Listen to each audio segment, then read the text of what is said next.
Alrighty then. Take two. Hello and welcome to question and answer number 169. I am your host, Pannobhasa, and this is my Mjolnir bead. Strangely, my woman likes this so much, she wants me to have this for the rest of my life. Not just the Mjolnir bead, but like the braided beard and stuff. But I'm not so sure about that. This is my beverage. And 169 is not a prime number, but it is a perfect square. It is in fact 13 times 13, or, if you will, 13 to the second power. And I'm really not being risk averse this time, because I don't even have an emergency backup beverage, despite the fact this is going to be a relatively long one. We've got about 40 questions. So it's like people that watch the show have awoken from their dogmatic slumbers and have started asking lots of questions again. So I suppose now that the Mjolnir bead has been displayed, the beverage has been displayed, the number has been explained, I can just wade right into answering questions here.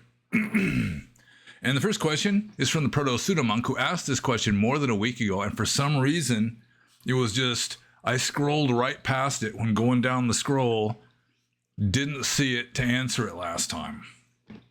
So it's starting the questions this time, which maybe is a little unfortunate because I generally prefer to have an easy question to answer the first time, just to kind of get the ball rolling, or the wheel of Dharma rolling, if you prefer. But there is a certain amount of profundity and nuance to this. Okay, I'll just read the question now.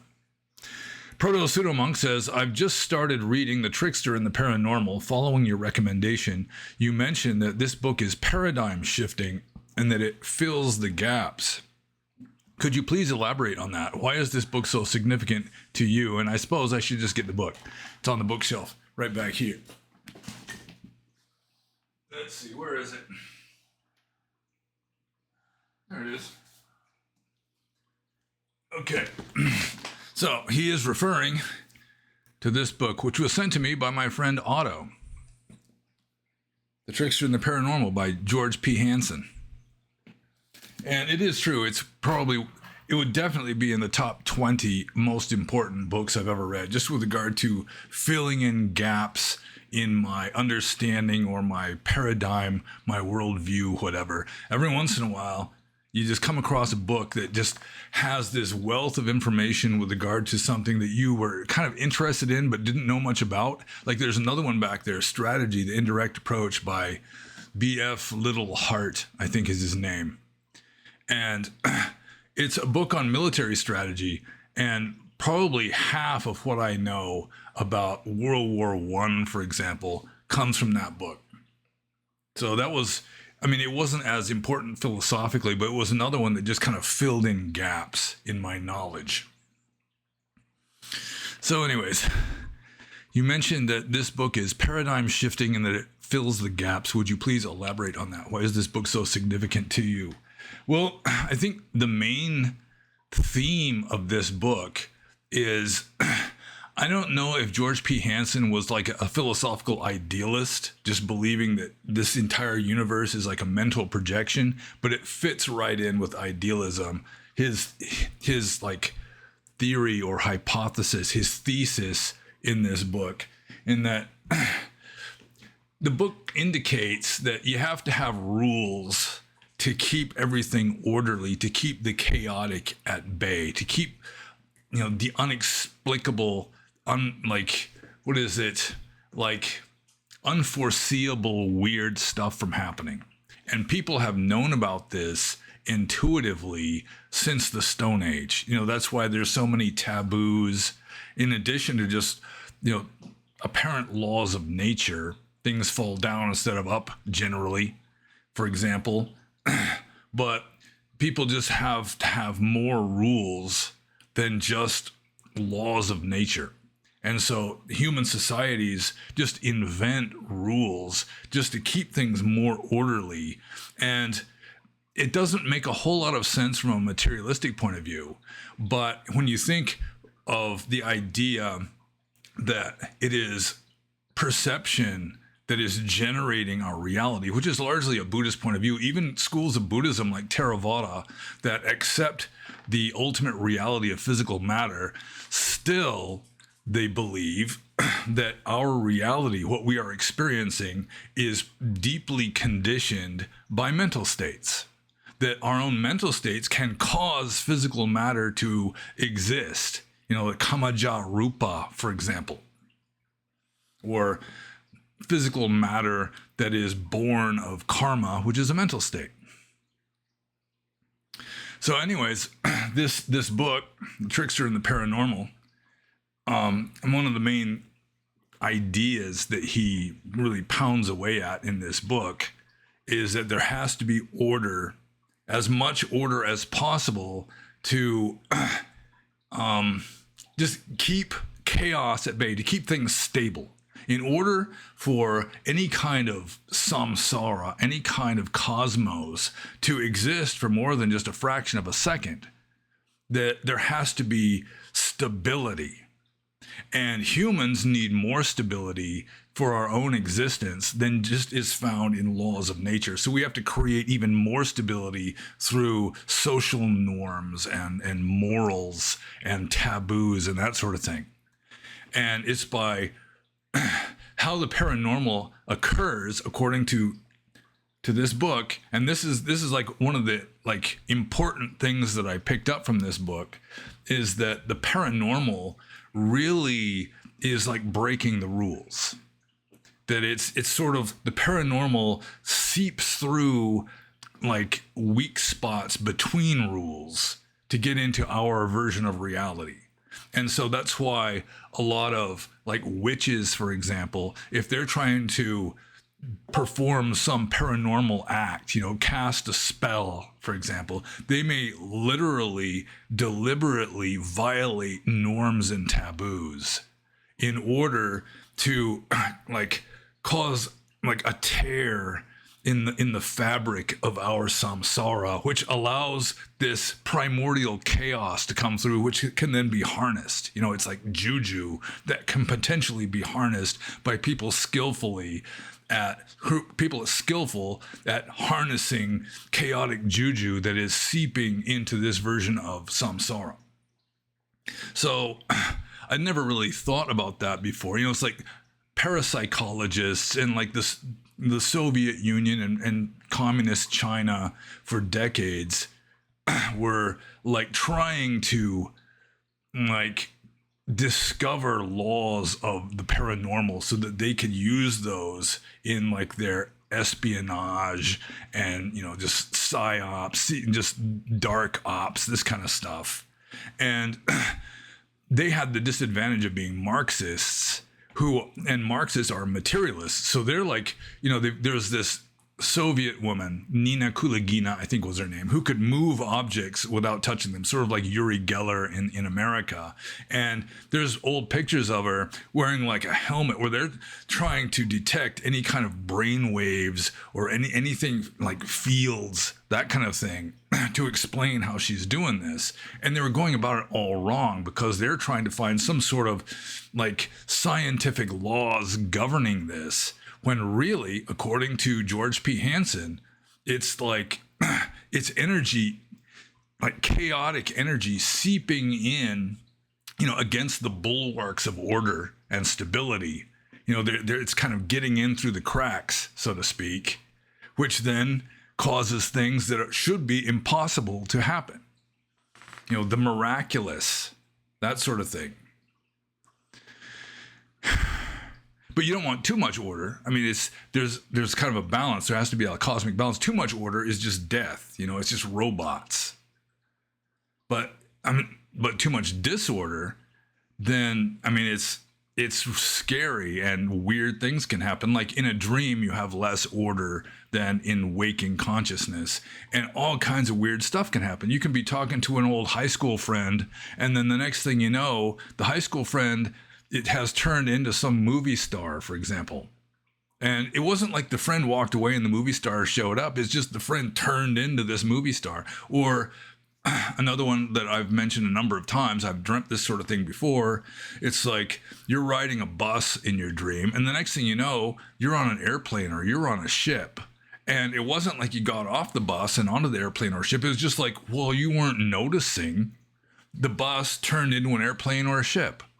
And so without enough order in like a psychologically generated reality, then that kind of thing runs rampant. I mean, I remember reading a long time ago a kind of, it was a book on like life after death, or like continuation of the human psyche after death.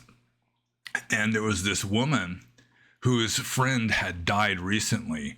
And just a few days after her friend died, she saw like a full body apparition of her friend in the room with her. And he had like this kind of dazed, confused look on his face. And he's complaining to her. It's like, where I am now, there's no law and order. You know, it's sort of like being in a dream state where things are just like mutating and transmogrifying because there's not enough stability in the system to keep things normalized and predictable. And so human beings have, you know, since the Stone Age, have kind of intuitively understood this, so that they're trying to maximize stability within reason, just to keep things predictable and relatively safe. Because if you violate taboos, you violate norms, you know, then weird things can happen. And weird things can also happen around saints and sages, because they're sort of weakening the fabric of samsara just by seeing through it. Kind of, they're sort of tearing the veil themselves just through their wisdom. So that was really interesting to me. It makes sense to me, because I really don't think that physical matter is ultimately real anyway. I do think it's like a manifestation of consciousness of some sort. And so this idea that a version of reality, a samsara, being like like an artifact of perception, there has to be a certain order to it. Now, the laws of physics are just sort of like a default setting for our samsara, but that's apparently not enough for us humans, because we're getting too complicated. We're getting self-referential and paradoxical and so forth, so that we need even more order than just these laws of physics. And I mean, the laws of physics themselves didn't necessarily, I mean, they weren't necessarily laws until scientists kind of locked them down. You know, this is one of the reasons why modern Western civilization, not just Western civilization like in the West, but Western civilization has pretty much taken over the entire world. Anywhere you go, you know, it's Western style science, Western style political systems, Western style infrastructure, you know, architecture and roads and electricity and all this. You know, the Western scientific worldview has pretty much taken over the world because it's so strong, it stabilizes reality better. So it may be that before, you know, the Michelson-Morley experiment and all that sort of thing, the speed of light wasn't necessarily 186,000 miles per second, but it just got locked down into that, or in our version of reality. So it's times of like upheaval and chaos that you have all kinds of weird things happening, some of them good and some of them bad. You know, like the Italian Renaissance, for example. It was just all sorts of social chaos going on, but also just like flowering of genius was going on too. And so it's sort of a trade-off. You know, the more chaos you have, the more unpredictable and scary and possibly bad things can be, but also that's when just the real genius comes into this world. Or at least a higher incidence of it. So that was kind of what I got out of the book. That was like one of the main things that I got out of the book. You know, it sort of strengthened my idea that physical matter isn't ultimately real, and that we need a certain stability, and by deliberately like violating that stability or normality, then the supernatural so-called can come in. Like in the book, he also points out that a great many psychics and spirit mediums and so forth tend to be like sexually anomalous. There's a lot of bisexuals and homosexuals and just violators of norms that supposedly have psychic talent, for example. So, I mean, his theory makes sense, and I'm willing to work with it as a working hypothesis. And it just kind of helped me to understand a position that I had already adopted before reading the book, which was physical matter really is not ultimately real. And I'm just going to move on to the next question. This is from Maitreya Buddha. And he's asking questions that you would not expect from Maitreya Buddha. He says, what is the difference between the Anglo-Saxon tribe from other Germanic tribes? And so he's talking about like the Anglo-Saxon Germanic tribes that invaded the British Isles, in the late Roman Empire and like the Dark Ages, the beginning of the Dark Ages especially, like 4th, 5th, 6th centuries of the Common Era. You had these Germanic tribes that colonized Britannia or the British Isles. So what is the difference between the Anglo-Saxon tribe from other Germanic tribes? Well, the Anglo-Saxons, it wasn't just one tribe. It was mainly three tribes, Angles, Saxons, and Jutes.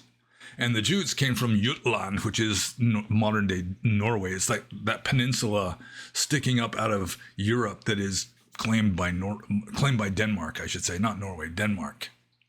And then I think the Angles also came from that general area of like Denmark.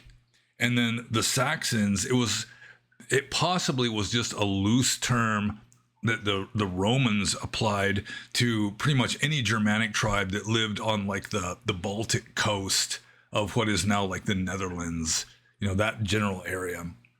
The ones more inland were Franks, and the ones that lived more on the coast were called Saxons. There's still a Saxony in Germany that is more inland. So there really was a tribe apparently that called themselves Saxons, but then the Romans just used Saxon as just sort of a catch-all for just Germanic tribes that lived on coasts, that kind of thing. At least the northwestern coast of Europe. So it was just a group of tribes, and there were other tribes too, in addition to Anglo-Saxons and Jutes. In fact, there was like federati or like foreign soldiers that were imported by the Romans as auxiliaries, foreign auxiliaries that just settled in England, and then they kind of went their own way after after Roman rule pretty much collapsed. After the Roman legions withdrew in the 5th century.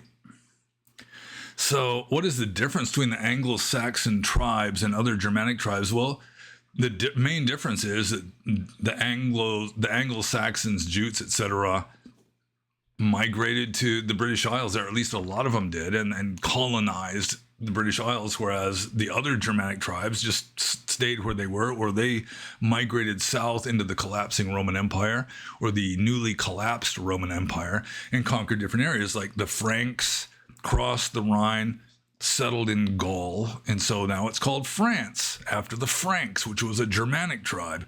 And then like the Burgundians were another Germanic tribe that moved into like central France, which is now like the province or region of Burgundy.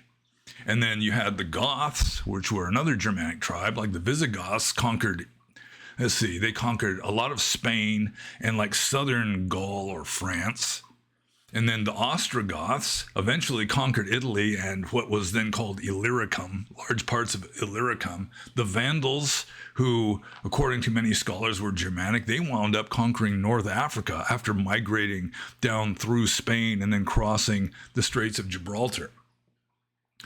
The main difference between the Anglo-Saxon tribes and other Germanic tribes is the Anglo-Saxon ones just happened to colonize the British Isles instead of some other place. or just staying where they were. But they were all similar. They all spoke Germanic languages. They all had similar, like, related cultures and so forth. It was just through whatever reasons, because they were living mainly on the northwest coast of Europe, and the British Isles were handy, that they just conquered that instead of like migrating south across the Rhine or the Danube and conquering other Roman provinces. So I guess I'll just move on to Maitreya Buddha's second question, which is, did the Germanic tribes believe in reincarnation or rebirth? And I'm really no authority on ancient Germanic religious beliefs. But I do think they had kind of a belief in like proto-Valhalla kind of a thing, which would be like an afterlife. So they did believe in an afterlife, especially if you died in battle, you got, the glorious afterlife of a hero. You were like semi-deified. But I really don't know what the Germanic beliefs were with regard to people who die in general. Like a woman dies in childbirth, what's going to happen to her spirit? Maybe at least some of the tribes believed in some kind of rebirth. I keep saying the Germans, the Romans, they believed or knew that, like, the Dacians, who came from like what is now Romania, that general area right across the Danube from the empire, that they believed in reincarnation, and that made them particularly fearless in battle, because they didn't fear death the way somebody who just thinks when you're dead would fear death. But the Germanic tribes, I'm not the best person to ask with regard to their beliefs in what happens after you die, because I've never really been particularly interested, despite the Mjolnir bead, never been particularly interested in what the Germanic religions really believed. Like with regard to paganism, I'm much more interested in like Greco-Roman classical paganism than, or like Indian paganism, which is now called Hinduism, than like what the Germans believed. So maybe some of them did, at least under certain circumstances, but I really can't answer that question with any kind of confidence. And so I'm just going to move on to Maitreya Buddha's third question, which is, how did Germanic tribes differ from Vikings? Well, the Vikings were Germanic tribes. They were Germanic. They weren't necessarily German. They didn't really come from what is now Germany, but they were Germanic.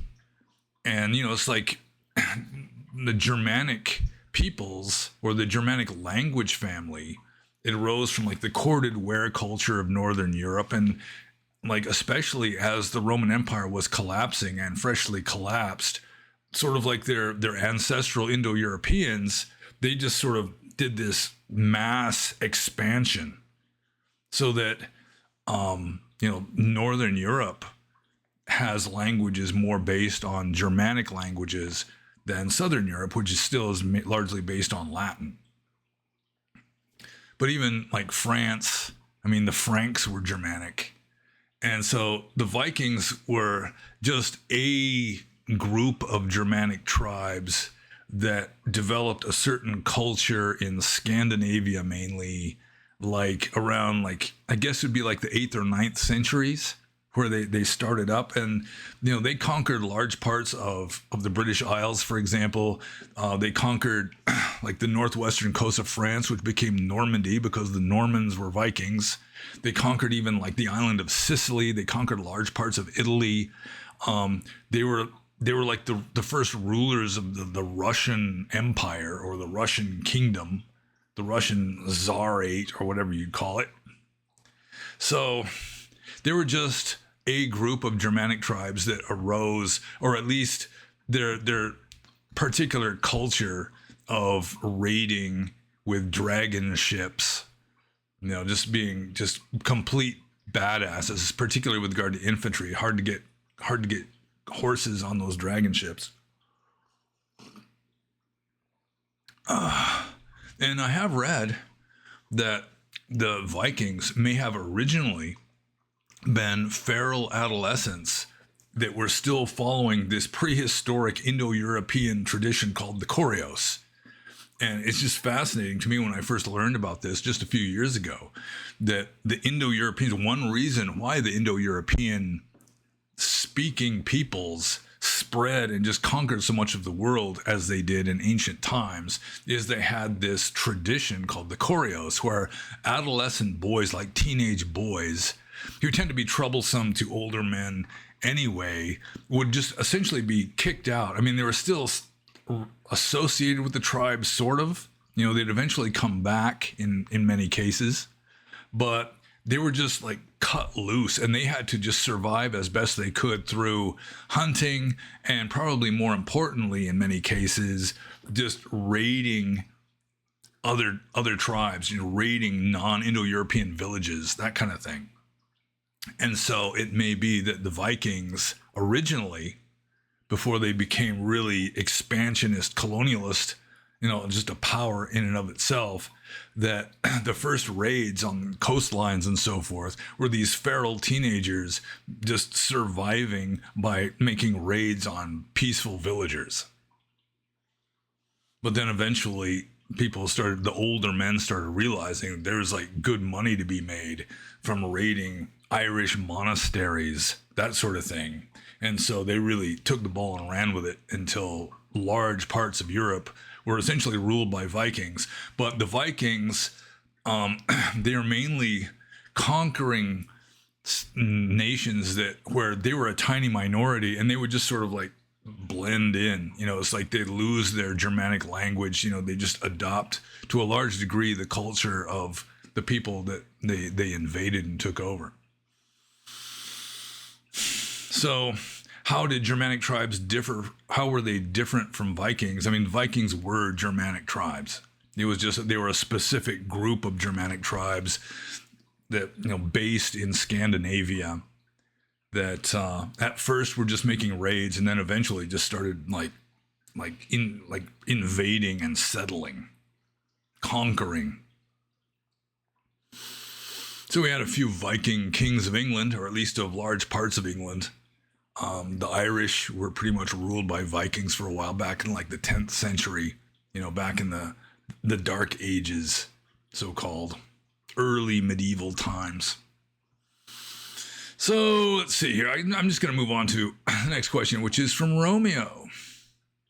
And Romeo says, recently I've been going down an online rabbit hole and seen a bunch of podcasts and videos which claim that Christianity was concocted by Jews as a form of spiritual mind control, first to conquer Rome, then the world, by getting non-Jews not to become Jews themselves, but to worship their God, accept their mythology and patriarchs, and to make themselves central to the worldview of non-Jews, which essentially maintains the supremacist notion that Jews are God's chosen people, so on and so forth. I was wondering if you could speculate on whether you think these claims have any validity or not. I really don't think so. I mean, somebody who sees conspiracies everywhere, you know, it's like matrixing. You know, it's like a paranoid psychotic just kind of specializes in this, where, you know, they take bits and pieces of evidence and they can just form this narrative. I mean, I had a bad trip on acid back in my 20s where it was like this. It's like I know from my own personality what it's like to be a paranoid psychotic, because I was paranoid psychotic for a number of hours. And just anything you see just can fit into this narrative of the forces of evil are being unleashed upon the earth. And it's like the final stand, the final battle between good and evil and all this. Fortunately, in my case, I knew I was on drugs. So it's like, well, I'm just not going to make any final decisions until tomorrow after I've come down. Then I'll like look around and decide. So that saved me. But like someone who is just kind of born that way or don't know, you know, they can't be that objective about it. They just go with it. They just believe in it. They're just immersed in this like fictional narrative. Of course, all of us are immersed in a fictional narrative, but we're largely immersed in very similar narratives that can sort of interact. Whereas a person who is insane is immersed in a fictional narrative that really is not entirely compatible with the fictional narrative that the sane people are following. But I mean, if the Jews really were doing that, they were playing a very long game, because when Christianity, I mean, it started off as a Jewish movement. I mean, the earliest Christians were Jews. And then St. Paul of Tarsus, he definitely wanted to detach Christianity from Judaism. And it's largely, I mean, it was more Paul of Tarsus than Jesus of Nazareth that did that. But let's see, where do I go with this? I mean, the Jews were like, they had a really weird position, like throughout the Middle Ages. The Christians despised them as a general rule, but the Jews had this one thing. I mean, the Christians, it was a sin to practice usury. For Christianity, up until modern times, it was a sin to lend money at interest. And so the moneylenders tended to be Jews, the moneylenders and bankers and so forth, which helped them to get rich. But also it caused like the rank and file of Christians who were the overwhelming majority in Europe at the time to resent these rich Jews, these money-grubbing Jews who made money from usury. And so there were lots of massacres and pogroms, like the Crusades. I think it was the first crusade especially that started off with this rabble of like peasants sweeping through Eastern Europe to get to like Constantinople, in order to continue on their way to the Holy Land. And they're mainly just preying on Jews. Jews really, I mean, the bubonic plague, in a lot of places, it was just people jumped to the conclusion Jews were poisoning the public wells. It's like Jews were Christ killers. There was like this hatred of Jews. And one of the main reasons why the Jews even survived the Middle Ages in Europe was that you had like rich lords and nobles who would have to keep Jews protected. They'd bring them into the castle walls when there was massacres and so forth, because they were damn convenient for lending money and so forth. But then again, even the nobles, if they started owing too much money to troublesome Hebrews, then yeah, they could participate in the massacres themselves. So the Jews were really, I mean, up until right after World War II, I mean, up until like the second half of the 20th century, the Jews really were like a repressed people. I mean, there were some really rich ones, Rothschilds and that sort of thing. But yeah, they were living a kind of marginal existence up until recently. So the Jews really were playing the long game by converting the Roman Empire to Christianity. Of course, if the Roman Empire had remained pagan, the Jews probably would have just faded out. They probably would have just gone the route of the Phoenicians. Their DNA would still be there. They would have just lost their culture. Like the Vikings lost their culture when they would conquer some southern prosperous European land like Sicily. So let's see here. What am I forgetting to answer here? Yeah, I think that it was just this weird karmic thing that the Roman Empire was just ripe for what Christianity was peddling. It did sort of unify the culture of Europe.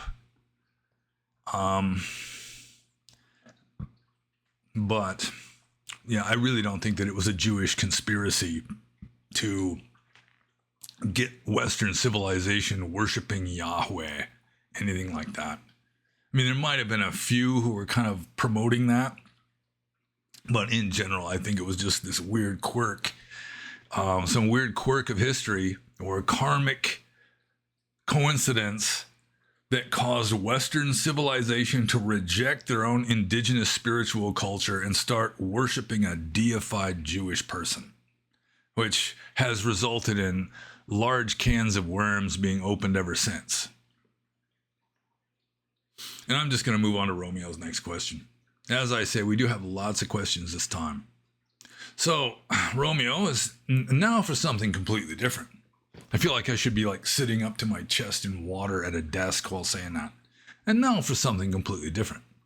What do you think of Zoran Mamdani, a radical communist Muslim, being elected the mayor of New York City? Do you think his becoming mayor of America's biggest and most iconic city will supercharge the two ideologies that he embodies, radical leftism and Islam, throughout the country? Golly. Zoran Mamdani. Yeah, I mean, he is kind of like the stereotypical like Marxist who has possibly never actually done a lick of work in his life. You know, he had rich parents. His mother was some kind of movie producer or something.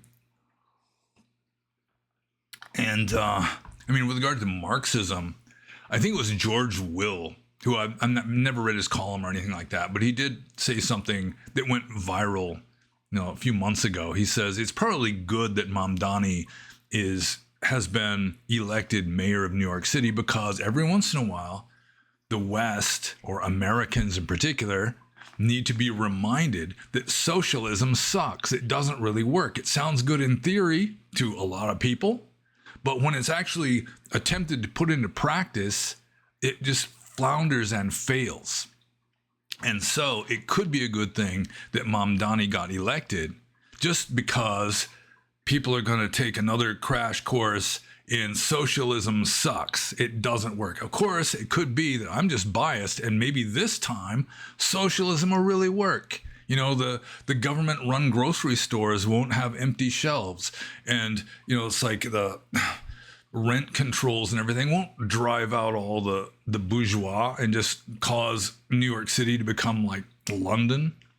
I mean, that's, in a way, it could be part of the Mamdani's plan, or the plan of, his coaches and everything, to turn New York City into another London, where the British people, like the ethnic English people, are just leaving, so that you have a majority of non-English people in London that will just keep voting for the free stuff, and, the welfare class just kind of takes over. In America, I really don't think America is nearly as castrated culturally as England and Europe. And so Americans might have a little more resistance when they see just the third world shithole, crime-ridden shithole that New York City is probably going to become even more of now. So there is that. I mean, I think that Mamdani's smug grin is going to begin fading after he starts trying to implement this stuff. And in some cases, he'll have the political savvy not to keep his promises, which will then cause the radical leftists to start dogpiling him, because, he's just going to, to some degree, in all likelihood, just going to turn into like a mainstream Democrat politician. He got into office by making all these promises, and then realizes soon enough that keeping those promises isn't very realistic or really plausible or practical. And so he's going to start backpedaling, and, if he kept all his promises, he would drive out. Wall Street might relocate to, who knows, Florida or something. It's just, there's already like a mass exodus mainly of white people out of New York City, which to some degree is what Mamdani would like, I suppose, just so that you have more leftist voters of brown complexion inhabiting New York City. But where is he going to get the money? So long as Trump is president, I think Trump is really going to be dragging his feet with regard to subsidizing New York City's socialist policies. So we're just going to have to wait and see with regard to the Marxism aspect of New York City's new mayor. Well, leftists, it's just amazing to me how the West, or like America, has been largely polarized into two alternative realities, where you've got one alternative reality. Let's see if I can find this. I'm just gonna, let's see here. See if I can find this. Bear with me here for a second while I try to find something. It's a quote that I found in the Federalist. Here it is. This is a quote from the Federalist, which is kind of stating the position of like the mainstream like Democrat leftist in America now, although of course it's like a parody, is we have to vote for Democrats because Donald Trump turned women into handmaids who don't have any rights at all and have to be slaves to the brutal Christian nationalist patriarchy. Because we need government grocery stores to make food abundant and affordable. Because Donald Trump ordered health insurance costs to double. Because Virginia's state government is going to put an immediate stop to the deportations. And because we have to vote against our dictator king who said we're not allowed to have freedom anymore. And I mean, there's just a lot of just hysteria, mass hysteria governing both sides, but especially the left, because the left is feminized, culturally castrated, and thus more subject to hysteria, which, I mean, literally comes from the term for uterus, like a hysterectomy. When Freud actually suggested that men can be hysterical, there were a lot of psychologists in the day who just scoffed at the very idea. Anyways, with regard to Islam, again, Mamdani is like America's Sadiq Khan now. And I mean, I do think that Americans are going to have less patience with radical Islam than like the English have. One problem with Europe and Great Britain is that a lot of their illegal migrants that were just invited in by the globalists, feminized globalists, were Muslims. You know, they're coming from like North Africa and the Middle East. Whereas in America, the overwhelming majority of illegal migrants who are invited in by the castrated, feminized Democrats were Hispanics that tend to be like Roman Catholic and more likely to work for a living, more likely, more willing to assimilate into maybe a little bit of a Hispanicized American culture, but still it's American culture. So radical Islam, yeah, I'm not sure how radical of a Muslim Mamdani is, considering that he just like selected an all-female, like a committee for something to do with the government of New York City, which like a devout radical Muslim probably wouldn't do. So he's like a woke kind of secularized Muslim more than a Sharia law kind of a Muslim. But he'll probably be trying to pander to the radical Muslims as much as he can. But we're just going to have to wait and see. I really don't think that America is in nearly as much danger of becoming a caliphate as Europe and England are now. Because you just have this ridiculous, hysterical, feminized globalists who, although feminized and woke, are just inviting en masse this a misogynistic culture. So that like the assaults on women, for example, have just skyrocketed in globalist Europe. I mean, they've kind of skyrocketed to some degree in America, but that's for a different reason. That's because you've got the feminist, globalist, activist judges who just keep releasing black felons onto the street over and over and over and over again. So, yeah, we're just going to have to wait and see what happens with Islam, but I really don't think Islam is going to prosper in America nearly as well as it is apparently prospering in like London, where the number one name for baby boys, and also in Birmingham, is Muhammad. I don't think that's the case in any place in America except possibly Dearborn, Michigan, or maybe a few other little Muslim enclaves that you can find throughout the country. And I guess I'm just going to move on to the next question. But in conclusion, I would just say that Zoran Mamdani, he's going to be kind of a accelerationist, whether he wants to be or not. You know, it's like he's bringing the shit hitting the fan closer to fruition in America, I think. And also the fact that he is a Marxist and that historically Marxism just doesn't work worth a damn. Even the Communist Party of China really isn't communist anymore because they realize it doesn't compete. So I think that might actually be a good thing, that, it's just like this reminder. Socialism doesn't work. And he's probably not going to be nearly as popular at the end of his term as he is now. And I'm just going to move on to the next question. This is from Fake Tig. And Fake Tig says, I've read the Tao Te Ching many, many times, and it feels like probably the most truest wisdom I have ever read, and probably better than all Buddhist suttas combined.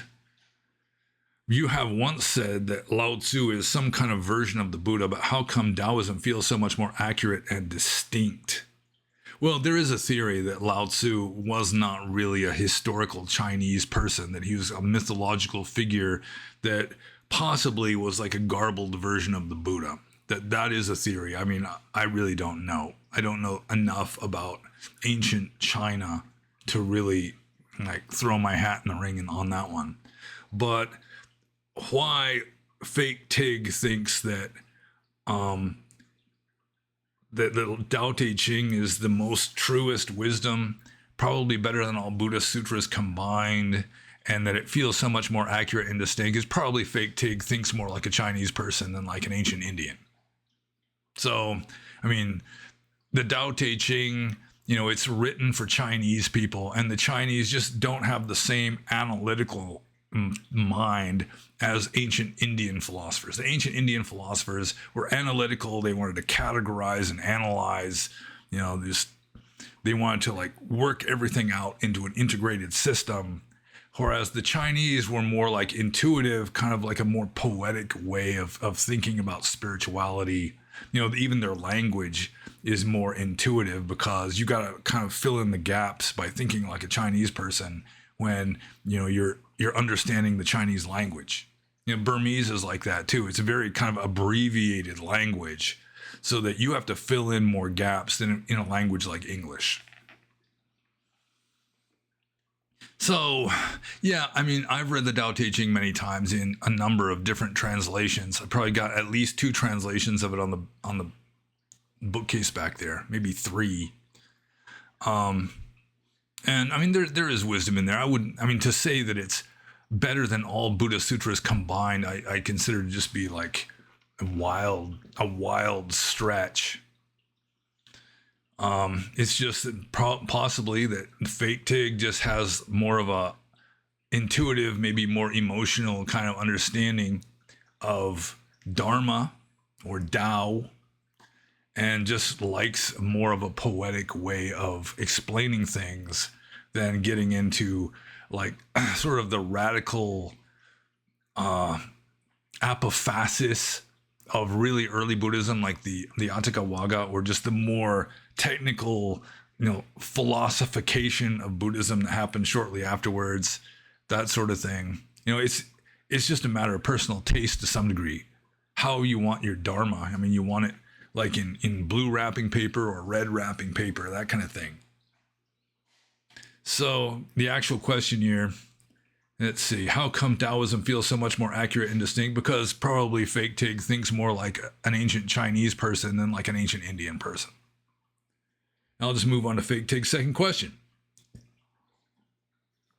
After taking another sip of my lukewarm coffee, Fake Tig says, I've been practicing for 2.5 years now, and recently I realized that Jungian psychology is very, very spiritual and closely linked to the stages of insight, and I regularly use active imagination and such to navigate things. And can you say something about Jung and Jungian metaphysics in that regard? Well, I'm no scholar with regard to Jungian psychology. I do remember that Ram Dass, who was a psychology professor at Harvard before he converted to Hinduism, where he got kicked out of Harvard for experimenting with hallucinogenic drugs and went to India and all that.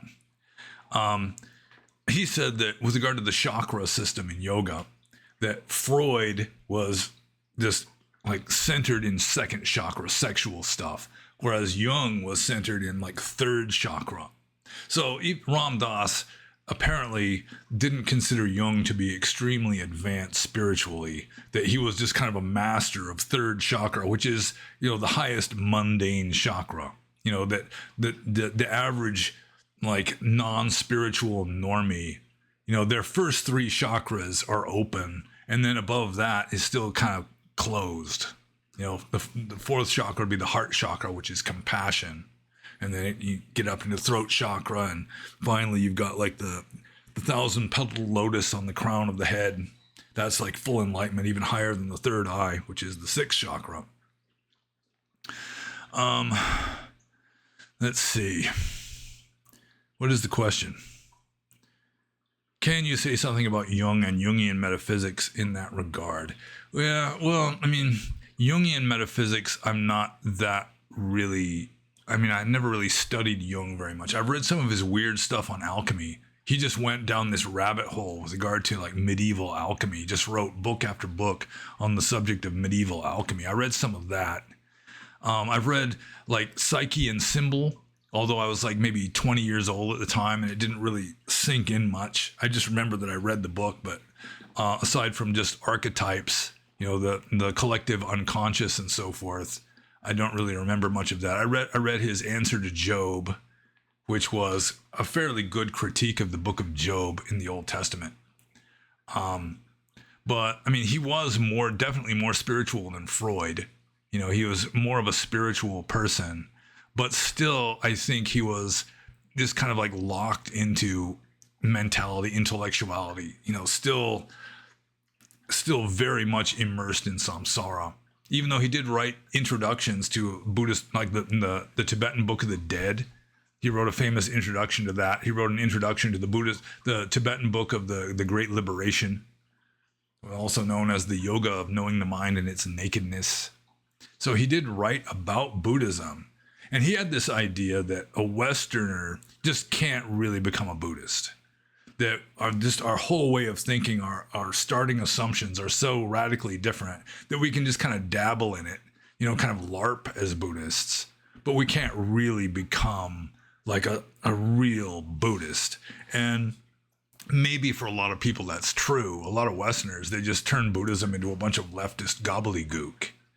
So, to some degree that's true, but I don't think that he was completely correct. I am sure after all this time, there's a lot more Western monks now than there were in Jung's time. There's hardly any in Jung's time. So, yeah, not all Western monks are just like turning Buddhism into a bunch of Western gobbledygook. Some of them are, but a lot of them are not. And I was a Western monk. I think I was a fairly good Buddhist. I was still capable of critical thought. I was still more eclectic and skeptical than like the stereotypical Burmese Buddhist who is just faith oriented, like a medieval European Catholic. But Jung, I really have not become like a follower of Jung. I just read some of his stuff. I've got some Jung on the bookcase there that I might never read because I don't really read books much anymore. And the metaphysics, I do think that he was still a little too locked into like perceptual stuff, like samsara, that to what extent he was able to detach from samsaric thinking, I'm not sure. Probably some of the viewers, maybe a lot of the viewers of these Q&As would know the answer to that better than I can answer it. So let's see here. I think I'm just going to move on to Fake Tig's third question. And Fake Tig says, my theory about ultimate reality is that life is a recording playing on a high-tech alien computer, but everything in the universe already happened and is just a recording being played back. Well, this is maybe why he thinks that Tao Te Ching is more wise than all Buddhist sutras put together. And watched by some alien. What do you think about that theory and that realizing this truth enables you to alter the recording by acting differently? Well, if you can alter a recording by acting differently, it's not much of a recording, is it? Also, ultimate reality No, ultimate reality would not be any kind of recording or with any kind of aliens or any kind of beings at all. Ultimate reality would just be like, at best, I mean, if you want to reify ultimate reality, which Buddhism discourages, but if you want to reify ultimate reality, then it would just be like infinite formless consciousness. The uncarved block, which the Tao Te Ching mentions numerous times. The nameless uncarved block is right there in the Tao Te Ching several times. That's what the Tao is called in the Tao Te Ching sometimes, the nameless uncarved block. So that would be ultimate reality.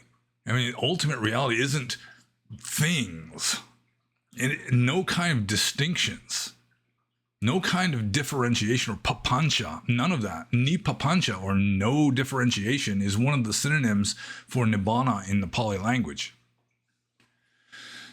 So you want to say that this world is like a simulation in some alien computer? Yeah, that's fairly common belief nowadays. Although, why even bother with aliens? I mean, it's a simulation regardless. It's just that it's a simulation that is one of the infinite possibilities in the nameless uncarved block that the Tao Te Ching keeps talking about. There's no need to drag aliens by the hair, if they have hair, into the equation. So, yeah, I really don't think that. I mean, you can say that because ultimate reality is this nameless uncarved block that has infinite, I mean, every possible statue contained within it, then the statue, if you want to call it that, the image of this world being recorded in an alien computer with aliens observing the recording or whatever, I mean, that's one of the possibilities. I don't think it would be like one of the statistically most likely possibilities.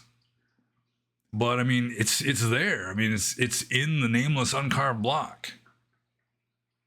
All possibilities are there. And that's, in a way, it kind of ties in with the Trickster and the Paranormal, where there is no one ultimate reality because it's mind-made. You know, like the first verse of the Dhammapada. It's mind-made. Mind is chief. So, you know, even with regard to science, I mean, I've kind of been working on that lately. Like, science isn't really explaining reality. It's just kind of locking things down and stabilizing our fictional narrative. So let's see. Did I answer the question sufficiently to move on to the next one? Yeah, I suppose so. I'm just going to move on to the next question, which is from RPAD. RPAD. All capitalized. Do you keep the hanging beard braid around danger? Oh, you noticed the hanging beard braid, did you? It's right here. RPAD says, do you keep the hanging beard braid around dangerous machinery at work, or do you tie it in a closer knot to avoid freak accidents? Well, when I was working in a sheet metal shop, this beard braid would be more problematic, where, you know, you're actually working machines that have like large moving parts spinning around and so forth. But right now I'm working for a trucking company driving a forklift. So really almost the only dangerous machinery at work is this fleet of forklifts driving around. And just a few nights ago, it wasn't my shift, it was a different shift, where one guy, without looking, just backs out of a trailer after loading something, and this other guy on the dock just slams right into him and just smashes into the windshield. Fortunately, he had his seatbelt on. So, I mean, the forklift is really the only dangerous machinery, unless you're moving some big machine out of a trailer or into a trailer that could fall over or something. But of course, it's not plugged in. It's not operating. You know, nothing is spinning around to catch beard braids and so forth. So when you're driving a forklift, I mean, you know, it's kind of like driving a car. It's not really getting in the way. Sometimes if I'm carrying something, my facial hairs can kind of get caught in like the banding or something that then pulls hairs, you know, hurts a little bit. But yeah, there's really no danger of having a beard braid at work. I don't use the bead, just mainly because I don't want to lose it. I had one bead that I was wearing at work and it just fell off without me noticing. So I lost the bead. I don't want that to happen with this imported Mjolnir bead from Ukraine. So, yeah, I just have a rubber band on it, and there's really been no risk involved in having the beard braid or just a long beard. There's some guys at work that have beards longer than me. There's an old guy who works the like graveyard third shift he's got like a Santa Claus beard, and yeah, he's still alive. He hasn't been sucked into any dangerous machines or anything. So I'm just going to move on to the next question. This is from Siddhartha Lohachita. And Siddhartha Lohachita says, I've heard that Myanmar has a sizable area in the Himalayas. According to Google Maps, it's right next to Tibet. What do you know about it? Well, Burma is surrounded by mountain ranges, other than just the south coast, which is ocean. It's the Bay of Bengal in the Indian Ocean. But like the northeast and west, it's all mountain ranges. So Burma naturally is just delineated, but with its coastline and the mountain ranges, which forms just natural boundaries. And Burmese is a Tibeto-Burmese language, so it's related to Tibetans. And the Bama people, who before they lived in Burma, they migrated from kind of the northern, like close to Tibet anyway. So yeah, northern and northwestern Burma are essentially foothills of the Himalaya Mountains. And the northernmost province of Burma is Kachin State. I guess it would be Kachin. The northernmost state of Burma is Kachin State, which has, a really low population density. I think it's something like an average of like 2 people per square mile in Kachin State. Probably more red pandas than Burmese people there.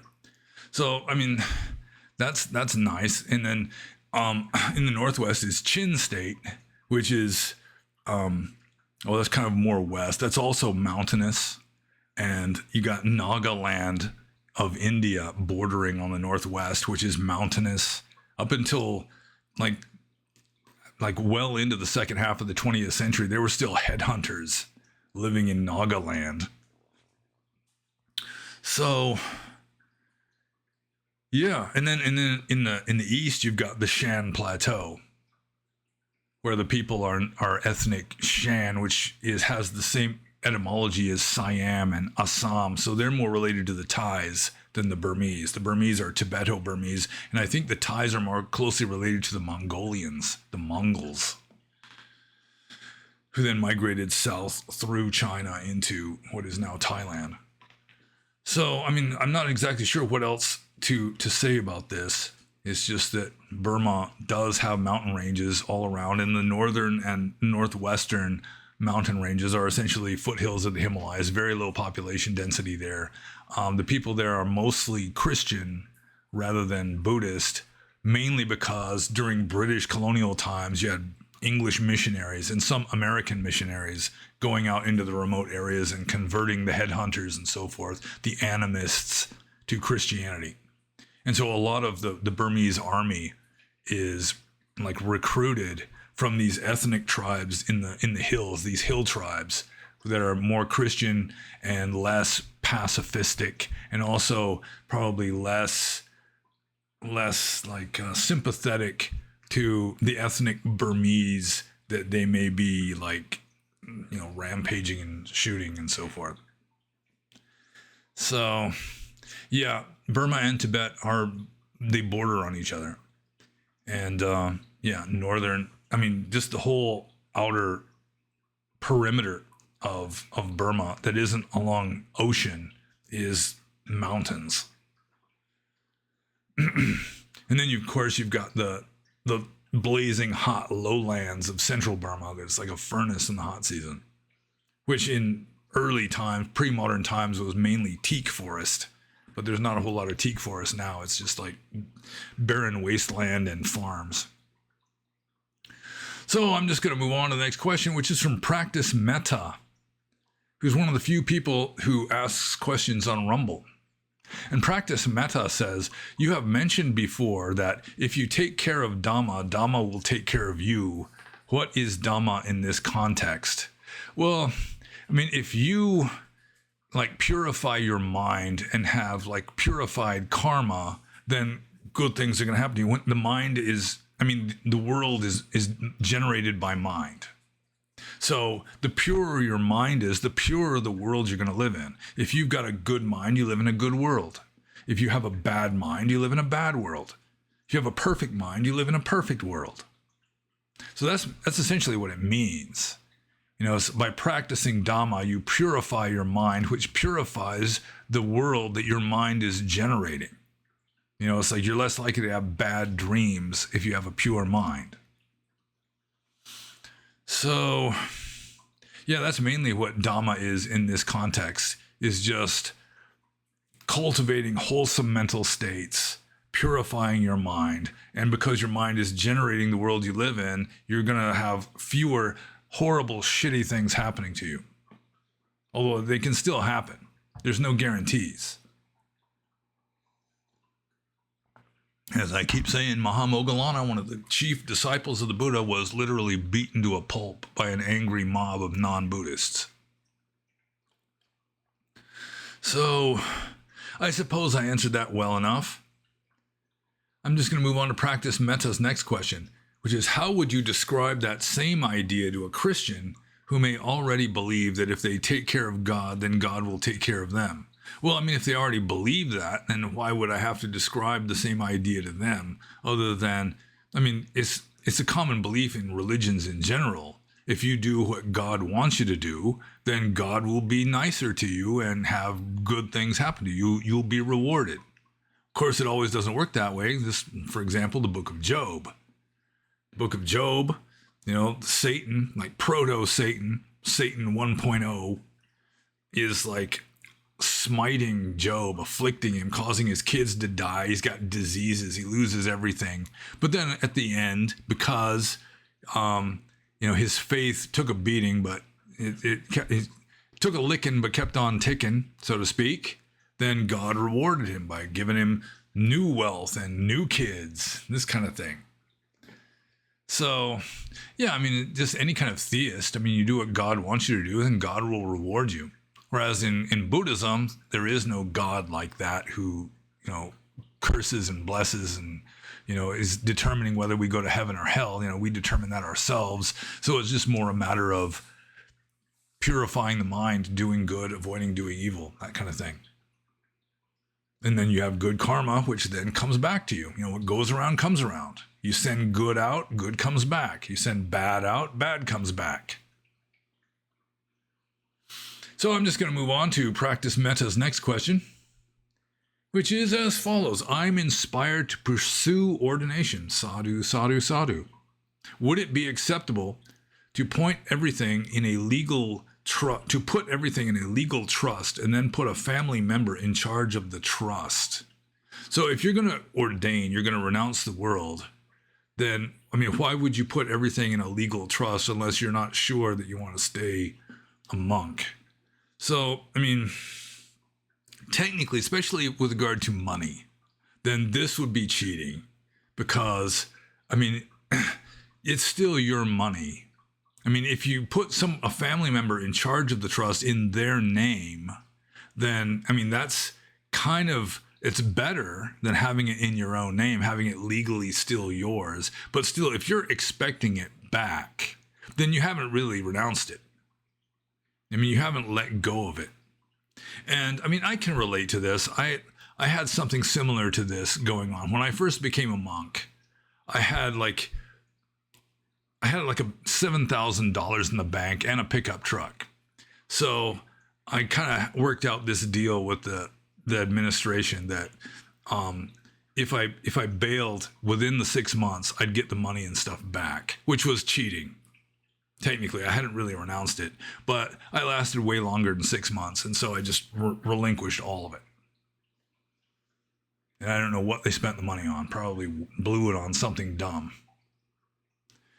So, yeah, I mean, it's good that you are inspired to pursue ordination. I sincerely say sadhu, sadhu, sadhu to that. But to put everything in a legal trust and then put a family member in charge of the trust, I mean, technically it's cheating. I mean, if you put the family member in charge of the trust, So long as it's in their name, I think legally or technically you're doing better. But if you're expecting it back, even potentially, then, I mean, if you're doing it in order to be able to get it back, then you haven't renounced it. It's like a fake renunciation. I mean, you might want to put a time limit on it like I did. If you're still a monk after a year or something, then at least at some point you'll stop cheating. It is understandable, though, if you're not 100% sure, but still, I mean, it's kind of an impure renunciation. It's not a real, genuine renunciation if you still got strings attached to your money and so forth. Reminds me of, there was this French monk who was a disciple of Ajahn Chah way back in the day. He had been a monk for more than 30 years when I met him. And he had rich parents who died and left him this inheritance he was a rich monk. And so he spent quite a lot of time trying to work out some way of like having a novice who would handle finances and so forth. But then he realized, you're not even really a monk if you're doing that. So he dropped out. And then I heard just maybe a couple years later, he dropped back in again. I don't know what he did with the inheritance that he inherited from his rich parents. But really, if you're going to really be a real, genuine monk, you have to really, genuinely renounce the world. And can be tricky. It's always been difficult. It's not just Buddhists. It's sort of like, there's that scene in the New Testament where you have this rich Jewish guy goes to the Buddha, he goes to Jesus. Rich Jewish guy goes to Jesus and says, I follow all the commandments and I donate 1/10 of my wealth to the poor. And, I try to be a good Hebrew and all that. Is there anything else I should do? And then Jesus says, well, sell all that you have and give the money to the poor and follow me. And then the rich Jewish guy walks away grieving because he's still so attached. He's trying to do everything right. But then when it comes to actually renouncing these attachments, then no, because he wanted to be a good Jew within the context of what, his own comfort zone, which, it's the comfort zone is one of the attachments that you have to get rid of, I suppose. You have to relinquish or renounce as best you can. So, that's really what going forth from the home life into homelessness entails, is just getting rid of all safety nets, and you just throw yourself on the mercy of the universe. And if you are protecting Dhamma, Dhamma protects you. It holds you up. Now, again, it reminds me of what Krishnamurti says in one of his books, J. Krishnamurti, where, he says that you've got a gardener. He's got a flower garden, and one flower is different from all the other ones. It's sort of like a mutant. It's like a different color or something. And Krishnamurti says the gardener is going to pay special attention to that one. He's going to take special care of that unusual one. And that's kind of the way it works for spiritual people too. That's like a genuinely spiritual person who just sort of defies his own self-preservation instincts to some degree by just throwing himself on the mercy of the universe.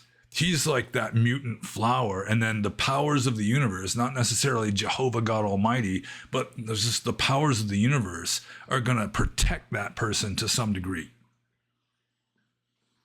Or maybe the aliens watching the simulation will be particularly interested in that alien, in that simulated human, so they'll make sure that one doesn't get killed off because that one's like an interesting one. I think I'm just going to move on to the next question now. This is from Philalethes. And Philalethes says, what's your favorite wild mammal? Well, it's not the Sasquatch, because I do not consider a Sasquatch to really be a legitimate mammal. I do believe Sasquatches are paranormal, which reminds me that just the other night, I dreamed that I was in tropical Asia wandering down this forest trail. And it was like where I lived was, you had to turn left, and I turned right. It was very faint, like a game trail. And I wound up in this village where the people thought I was a Sasquatch. In Burma, a Sasquatch is called a Seye, but they weren't afraid of me. They kind of honored me. as like, wow, we had a real Sasquatch show up in our village. So they were like providing me with a place to stay and, providing me with food and all this. I was sort of like some kind of pagan idol. But my favorite wild mammal, let's just get back to the actual question here. I think my totem animal, like if I were like a wild mammal, I wouldn't mind being like a mountain goat. Like the white shaggy mountain goats of America. Not necessarily the mountain goats of Europe that are different, like an ibex or something. The American mountain goat is it's always been one of my favorite mammals. And my father says it's the best eating meat he ever had, but that's a whole different story, I guess. So yeah, let's favorite wild mammal. Let's just go with the American mountain goat. And let's see. So Philalethes' second question: what would you choose as your heraldic emblem or coat of arms in the case you were knighted? So that'd be Sir Pannobhasa. Well, I mean, with regard to all the technical heraldry stuff, I really don't know. Whether I wouldn't have like the bar sinister or anything like that. No fleur de lis. I don't want any of those. But I mean, just the two animals that are kind of, they're rampant. They're kind of going like this on either side of the shield. I'd want it like a giant squid on one side, maybe the mountain goat on the other side. And I mean, we could work out the details of what's on the shield later after I've studied up on heraldry and what would be appropriate in my case. You got to look back into my ancestry and see if there are any heraldic emblems or coats of arms in my family already that I could recycle to some degree with, like the squid and the antelope or the mountain goat. Then the American mountain goat is actually, I think the genus is Antilocapra, which is antelope goat. So it's sort of like a sort of intermediate between a genuine goat and an antelope. Well, that's neither here nor there. But the goat and the antelope, or the giant squid, possibly an octopus, some kind of cephalopod mollusk anyway. And I'm just going to move on to Philalethes' next question. It says, I like when you rub your hands at the start of the video before you dig into the questions, so to speak. Could you do that before every question? Before every question? I think people would start accusing me of being anti-Semitic, especially if I kind of hunch over and I'm going like this before answering the questions. So yeah, in order to avoid accusations of being anti-Semitic. I mean, why do they choose anti-Semitic though? I mean, like Semites, technically an Arab, like the Muslim world is largely Semitic too. So it's like the Hebrews have they've sort of monopolized Shem, son of Noah, as their ancestor and have pretty much ignored the other Semites, like Arabs, for example. Phoenicians were Semites, Syrians were Semites, Babylonians were Semites. But if you hate Babylonians, you're not considered to be an anti-Semite, which is kind of odd to me. So let's see. I guess I'm just going to move on to the next question. This is from, I don't know how to pronounce German names. I'm probably better at German names than French ones, though. So let's rechte Ansicht. Something like that. I think it means right view in German. And he says, do you consider Buddhism an atheistic religion? I don't. Well, that's him saying I don't. Yet this is still often claimed by Christians and even sometimes by Buddhists themselves, although for the definition, you only need to look at the Wikipedia article on the subject as though the Wikipedia is like the ultimate authority on such things, when actually it's the dictionary. So let's just look up atheist in the dictionary here. A person who disbelieves or lacks belief in the existence of God or gods. So it's got capital G God or small g gods. And that definitely would not apply to Theravada Buddhism or Buddhism in general, because especially Theravada, let's just stick with Theravada. Obviously they believe in small g gods. They don't believe in the capital G God. You've got Brahma Sahampati, who is sort of like the overlord of this sector of the galaxy. And then you've got Mara, who's sort of like the overlord of samsara in general.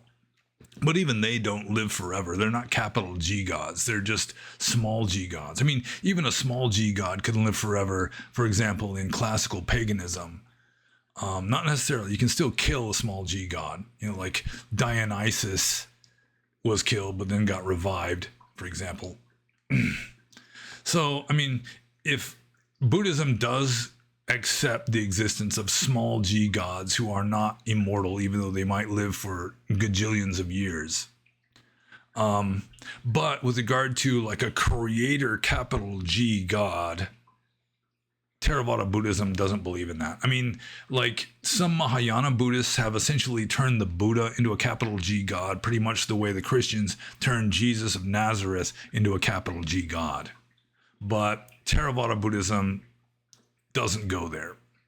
So Theravada Buddhism is atheistic, and probably the original teachings of the like historical Gautama Buddha, they were not theistic. You know, there's no posited capital G God who is like the creator, and even like the way the Vedantists talk about God as just ultimate reality, that Buddhism doesn't go there either, at least not early Buddhism. So Buddhism is atheistic in the sense that it doesn't like assert the existence of a capital G God, but it, I mean, there's suttas where the Buddha is like making fun of people who believe in a capital G God, especially an anthropomorphized one. Like there's the Buddha says in one of the suttas, a person who like worships capital G God is like a man who's in love with the most beautiful woman in the world. And so then you ask him, well, is this most beautiful woman in the world? I mean, is she tall? Is she medium size? Is she short? And the person who's in love with her says, I don't know. You know, and then so it's like, well, what's her complexion like? I mean, is she dark? Is she like medium tone? Is she like pale? And then again, the guy's, I don't know. And so it's like, how can you be in love with the most beautiful woman in the world if you have no idea what she looks like? You've never met her before. And then he's sort of comparing like a monotheist, you know, a person who believes in some capital G God to this, where, I mean, they have no concept. They don't even know who it is or what it is that they're worshiping. Or they just have some kind of childlike, primitive sort of understanding of what capital G God is like. Because, of course, you're never going to understand what capital G God is like any more than, I mean, much less than, say, a hamster is going to understand what a human is like. Or an ant is going to understand what a human is like. So, yeah, Buddhism is atheistic in the sense that it doesn't posit a capital G creator God who is sending us to heaven and hell and all that. Or even like Brahman, which is like the underlying essence of reality. Early Buddhism doesn't even go that far. But it does believe in small g gods that are just beings that are higher than us on the scale. You know, they're more powerful than us. They live longer than us. They live in a better world than we do. You know, no old age and sickness and all that. Probably no crime, not much anyway. Maybe some white collar crime or something. So I guess I'm just going to move on to Rechte Ansicht. Next question. He says, once I have sent a German flag for the Mutodia monastery in Franconia, Bavaria.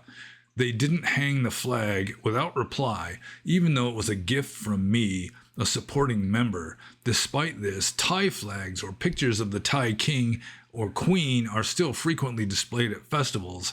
This bothered me, as they should really be spreading Buddhism on European and American soil. Thai or Burmese Buddhism could still serve as a model. Or am I mistaken? Well, I really don't have a lot of experience with Thai monasteries. I've spent just a few weeks living at Thai monasteries. But maybe a week at a Thai monastery in America. And so I know a lot more about Burmese monasteries in Burma and also in America.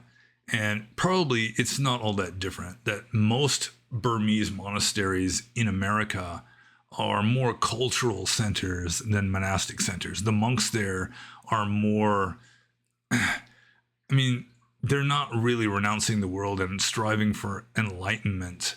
I mean, to some degree, they're trying to be missionaries, but even more than that, that they are just sort of like the cultural, like secular clergy for the immigrant communities. And so it's like a cultural center. And like Burmese Buddhists in California will go to the local, rented house in the suburbs with the monks living there. And they go there to speak Burmese and eat Burmese food and do Burmese cultural rituals and so forth. It just makes them feel happy and at home. And I don't know, they might not be opposed to putting up an American flag, but yeah, I mean, they don't really go to a monastery in order to feel American. They're like homesick. They want to feel Burmese.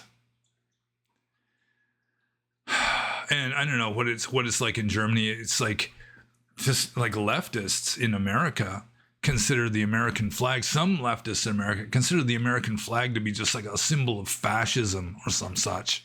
And in Germany, it might even be more masochistic and self-hating, just due to the house painter with a little mustache in relatively recent history and so forth, and just the fact that Europe has been more castrated than America has been. So, yeah, I mean, they might consider the German flag to be controversial or political or something in a way that the Thai flag isn't, because the Thai flag is just more of a cultural thing. Something like that. Let's see.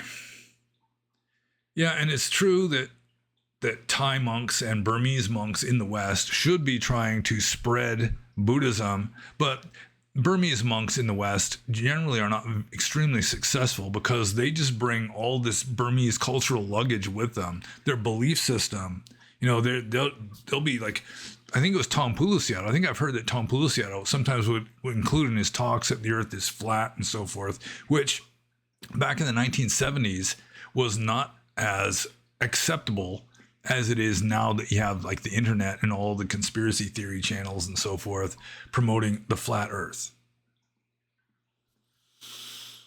So, yeah, I mean, if you accept everything the way a Burmese Buddhist monk, they're very dogmatic, just sort of medieval in their approach to religion, just this faith oriented, accept everything. It's all the sacred word of Lord Buddha.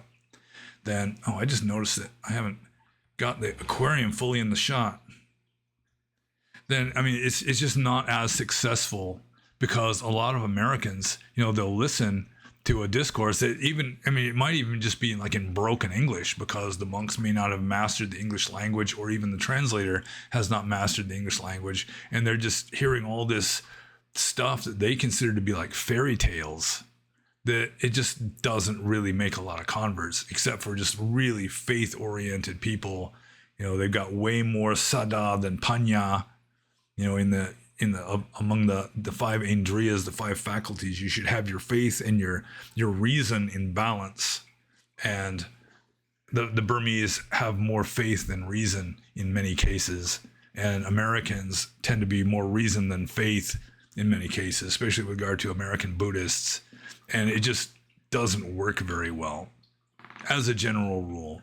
I mean, every once in a while you'll have some Sayadaw or Ajahn who is Asian, but nevertheless they can appreciate the Western point of view. Like Sayadaw Usilananda in California was like this. He spoke perfect American English, no detectable accent, and he was an intellectual, and he studied sort of Western and Eastern approaches to life in general.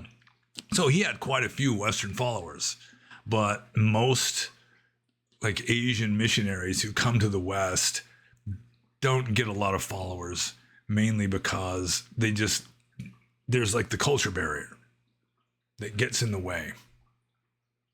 And so it turns out, regardless of the initial intention of founding a monastery, it turns into like an ethnic cultural center where people go to speak their ethnic language, eat their ethnic food, do their ethnic ceremonies, and so forth. And German flags and American flags really don't fit into that picture very well. I'm just going to move on to the next question. This is from Jules. And Jules says, do you have any personal experience of shingles? And shingles here, he's not referring to the roofing material. He's referring to the herpes outbreak. I think the herpes virus is essentially chicken pox. So what happens is you get chicken pox when you're a kid, and then the virus remains dormant in your body. I think it's like in your tailbone or something. And then later, as you get older, it can reappear in the form of shingles, which is a painful inflammation of a nerve that's on your back, I think in most cases. And it's extremely painful. So I'll just get back to Jules's question after explaining what he's referring to with regard to shingles.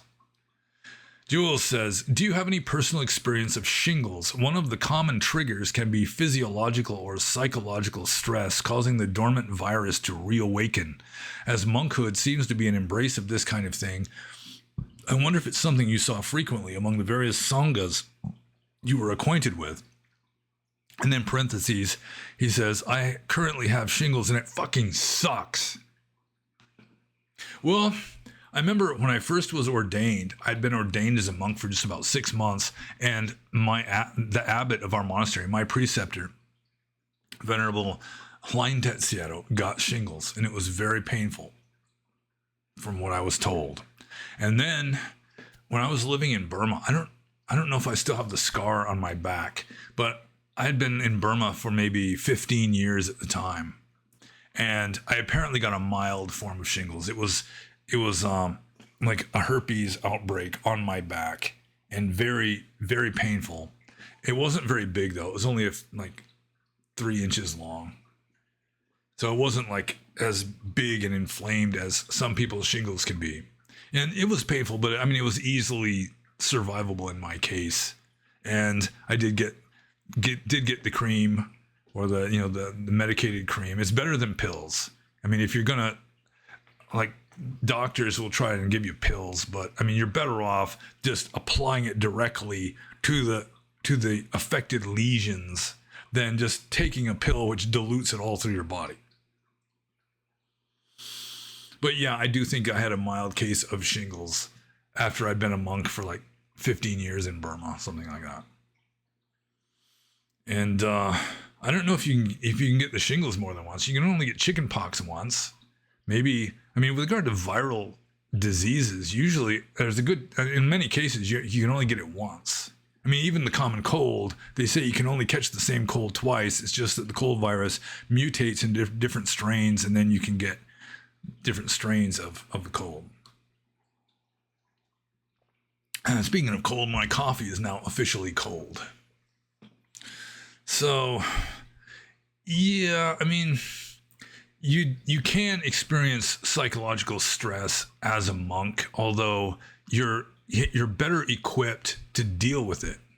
You know, in some cases, you're just kind of allowing it to happen, and then you're practicing mindfulness. So you're like denaturing it as it arises, you know, by just mindfully observing it from a detached perspective. Then really you're isolating it. It's not you anymore. It doesn't have the same power over you as if you're just a normie immersed in samsaric pseudo-reality that stuff just hits you and you just sort of take it at face value, believe it's ultimately real, don't detach from it. You know, it's just, oh, fuck, I got this sore knee or whatever it is, you know, that you just, as a monk, you're better equipped, especially if you're able to practice Dhamma wisely. I mean, if you're just like in the medieval European saint mode where you're just repressing, you know, you're just being saintly as AF, and you're not really being mindful or detaching from stuff as it arises. You're just kind of trying to repress it all and just keep your thoughts pure and all that. Then yeah, you can be a hysterical basket case. But if you're really practicing mindfulness, satipatthana, correctly, or somewhere, you know, on some approximation of correctness, then really, as stuff arises, more stuff may be arising, more subtle stuff that you wouldn't even notice. But still, it's just mindful detachment. You're kind of denaturing it, depriving it of its motive force as it arises. And so psychologically, you can be way more healthy as a monk than as a layperson who's just immersed in this dream state, consensus trance, as Charlie Tart used to call it. So yeah, I mean, if you're trying to be like abnormally saintly, then you can just be like a hysterical basket case.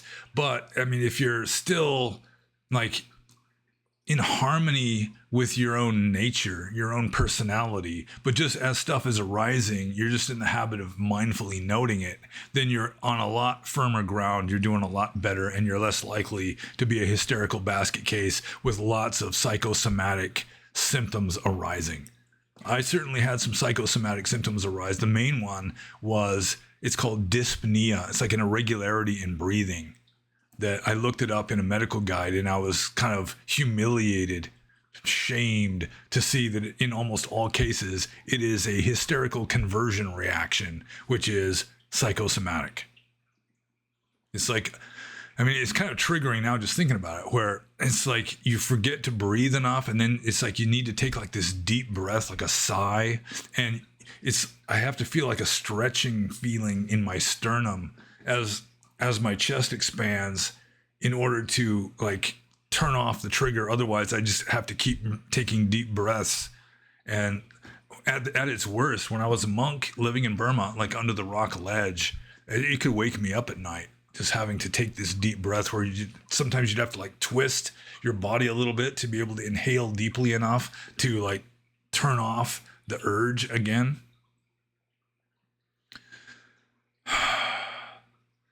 But still, if you're practicing correctly, you should be psychologically healthier than the average layperson.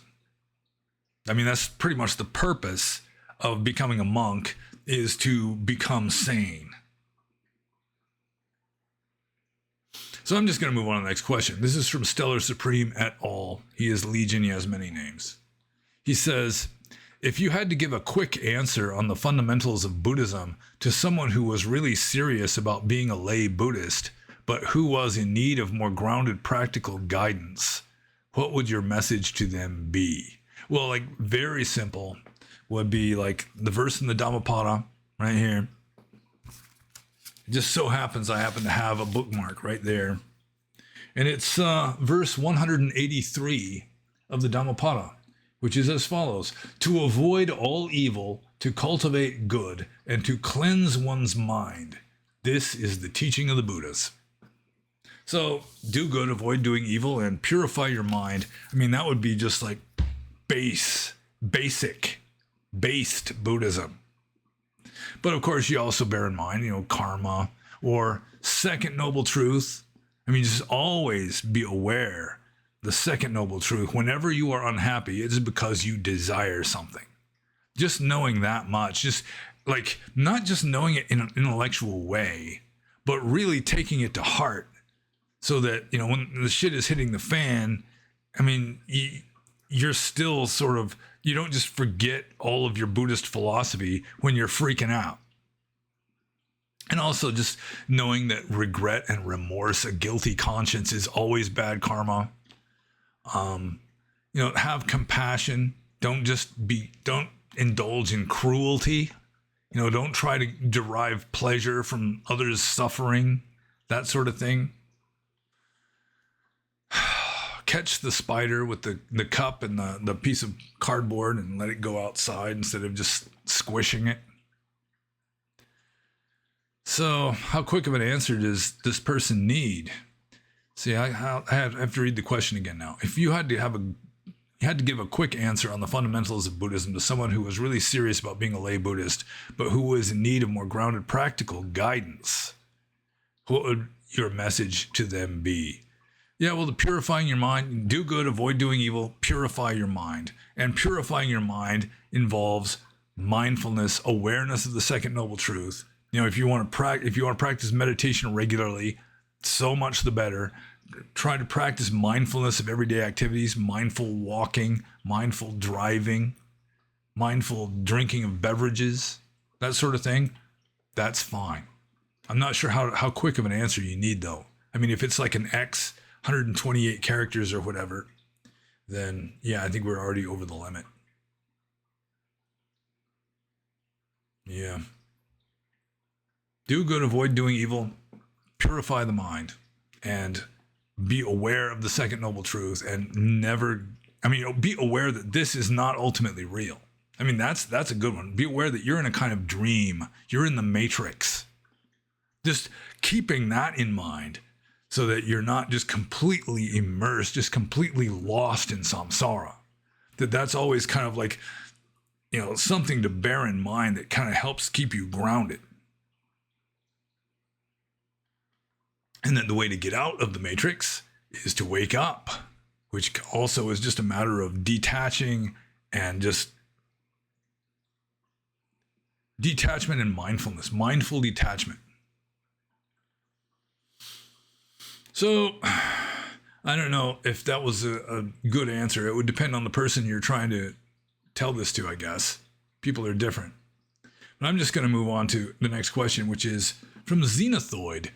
And Xenothoid says, is Buddhism compatible with panpsychism and or pantheism? Well, pantheism, like we were already mentioning, pantheism is like everything is God. And Buddhism does not believe in a capital G God. It does not posit the existence of a capital G God. Partly, you could say, through apophasis. It's like anything you say about the absolute is bound to be invalid. So you just don't even go there. It's not necessarily like a denial. It's just you don't assert it because any assertion is going to be ultimately or even relatively invalid.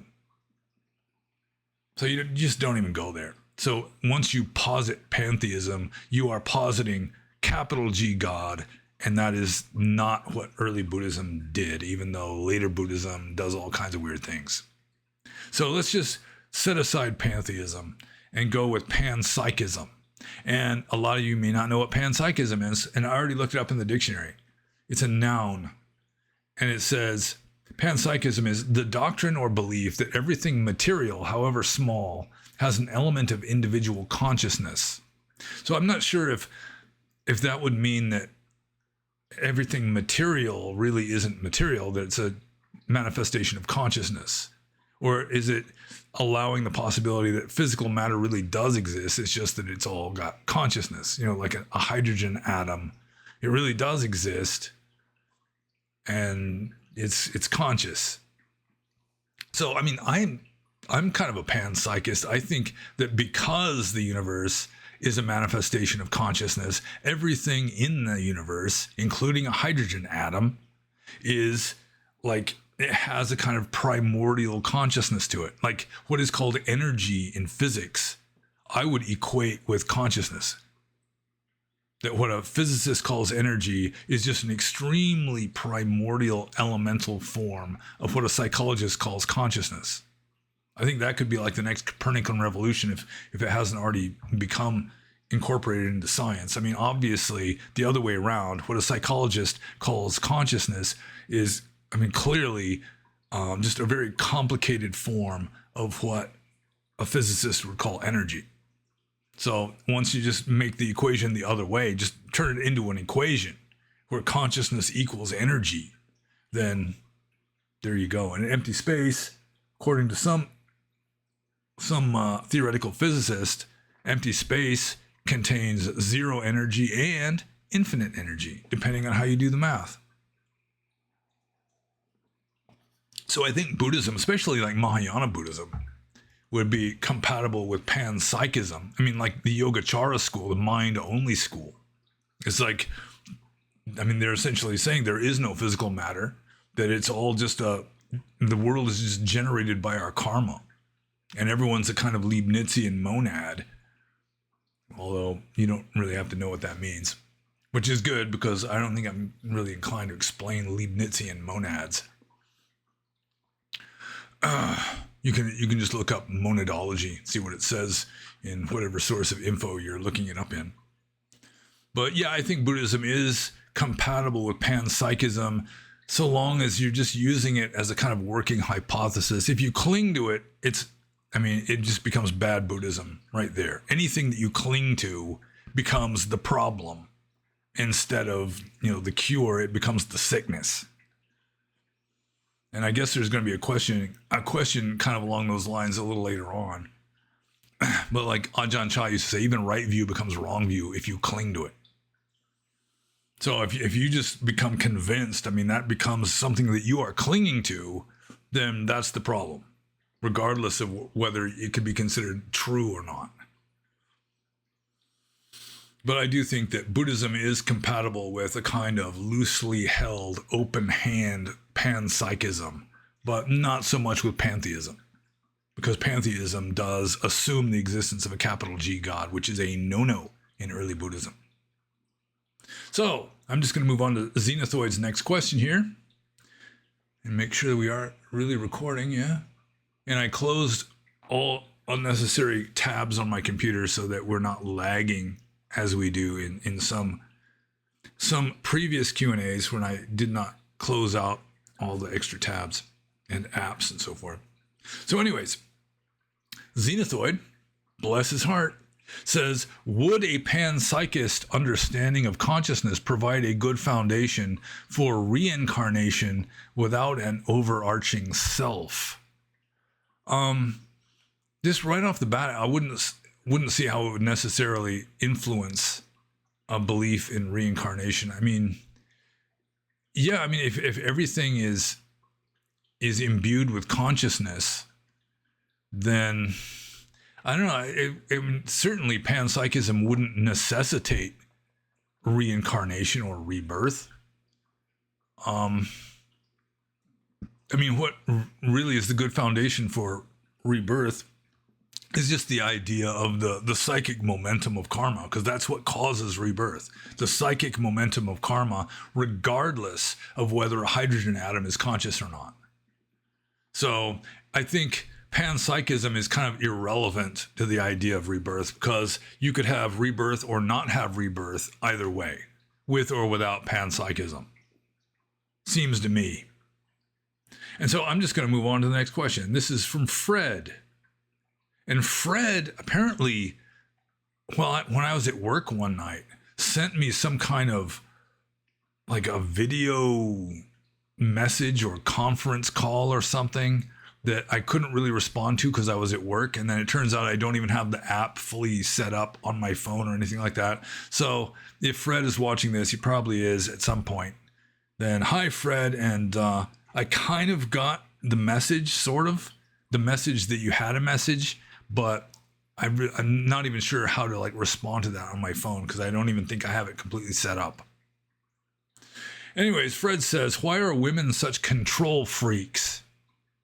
And I assume what he means by women being control freaks is that they try to control their man or try to just sort of keep everything stable and predictable and so forth. And I assume one reason for that, women are less risk averse they're more risk averse than men. And they're just kind of more insecure. That is like one of the fundamental psychological differences between men and women, just as a general trend. Men tend to be more confident and be less fearful than women. And that's maybe one way that nature in the past, like in the Stone Age, made sure that a woman would gravitate towards a man for security. Women are more security oriented, men are more freedom oriented. And freedom and security are practically at opposite ends of a spectrum. So women will try to control their man. They'll try to keep everything safe and secure and predictable just because they are emotionally less secure, less confident, more timid and fearful than men are in general. And that includes them trying to control their man. And that's sort of like a perennial kind of source of interpersonal friction between men and women. A man and a woman live together. The woman will be trying to control the man.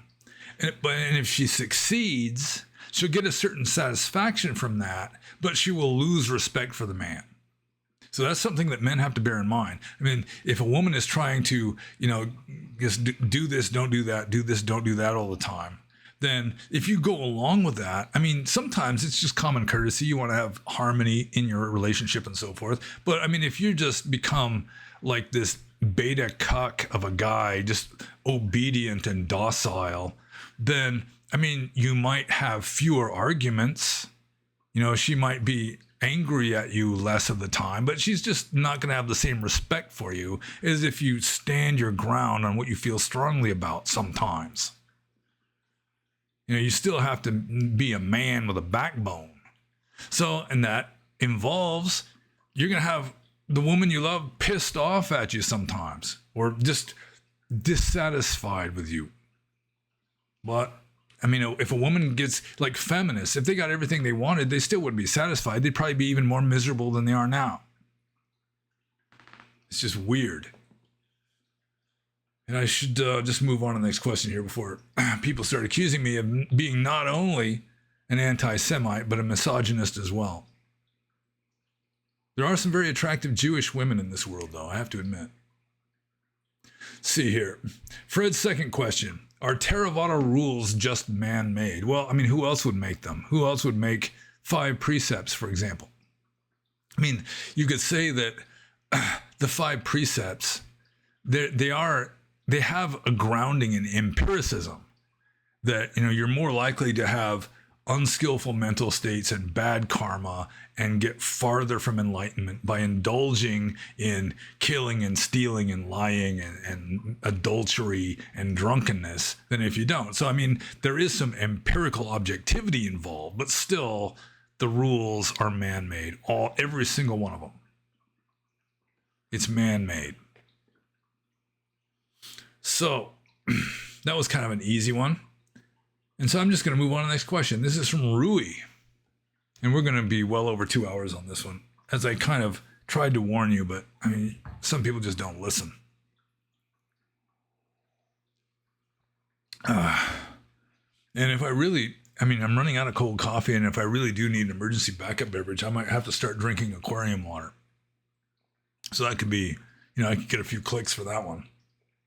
Anyways, Rui says, as far as you know or can recall, are there any scriptural or canonical basis for the story of Gautama's 6 years of austerities? Yeah, there's some basis. I mean, the actual number 6 years, I mean, it's got to be in there somewhere. I do not recall exactly, but for example, there's the Mahasihanada Sutta. I think it's in the Majjhima Nikaya, which, I mean, I don't consider it to be an authentic original teaching of the historical Buddha, because he is just bragging big time. I mean, he makes Donald Trump look like completely self-abasing and modest in this sutta, because he's just, whatever other ascetics did, I did more than that. You know, it's like he'd go for weeks without eating anything, or he'd just eat like this tiny seed when he would eat, and just all the ascetic practices that were done like by Ajivakas and Jains and so forth, he did it at an even higher level. You know, so he is just essentially just bragging in grandiose terms about how ascetic he was when he was going through his austerity. And I assume there is some, I mean, the exact number of 6 years, I mean, that could be just sort of a later legend, you know, just they didn't know exactly how long it was, so they just settled on 6 years, and it just became established in the tradition that it was 6 years, sort of like, you know, the 6 million number with regard to, you know, events in the mid 20th century, that, you know, it's just, there were various numbers in the earlier books, and then somehow people just settled on 6 million, and, you know, it just became sort of established as the legend. But I don't want to be accused of being an anti-Semite by saying that. So let's see here.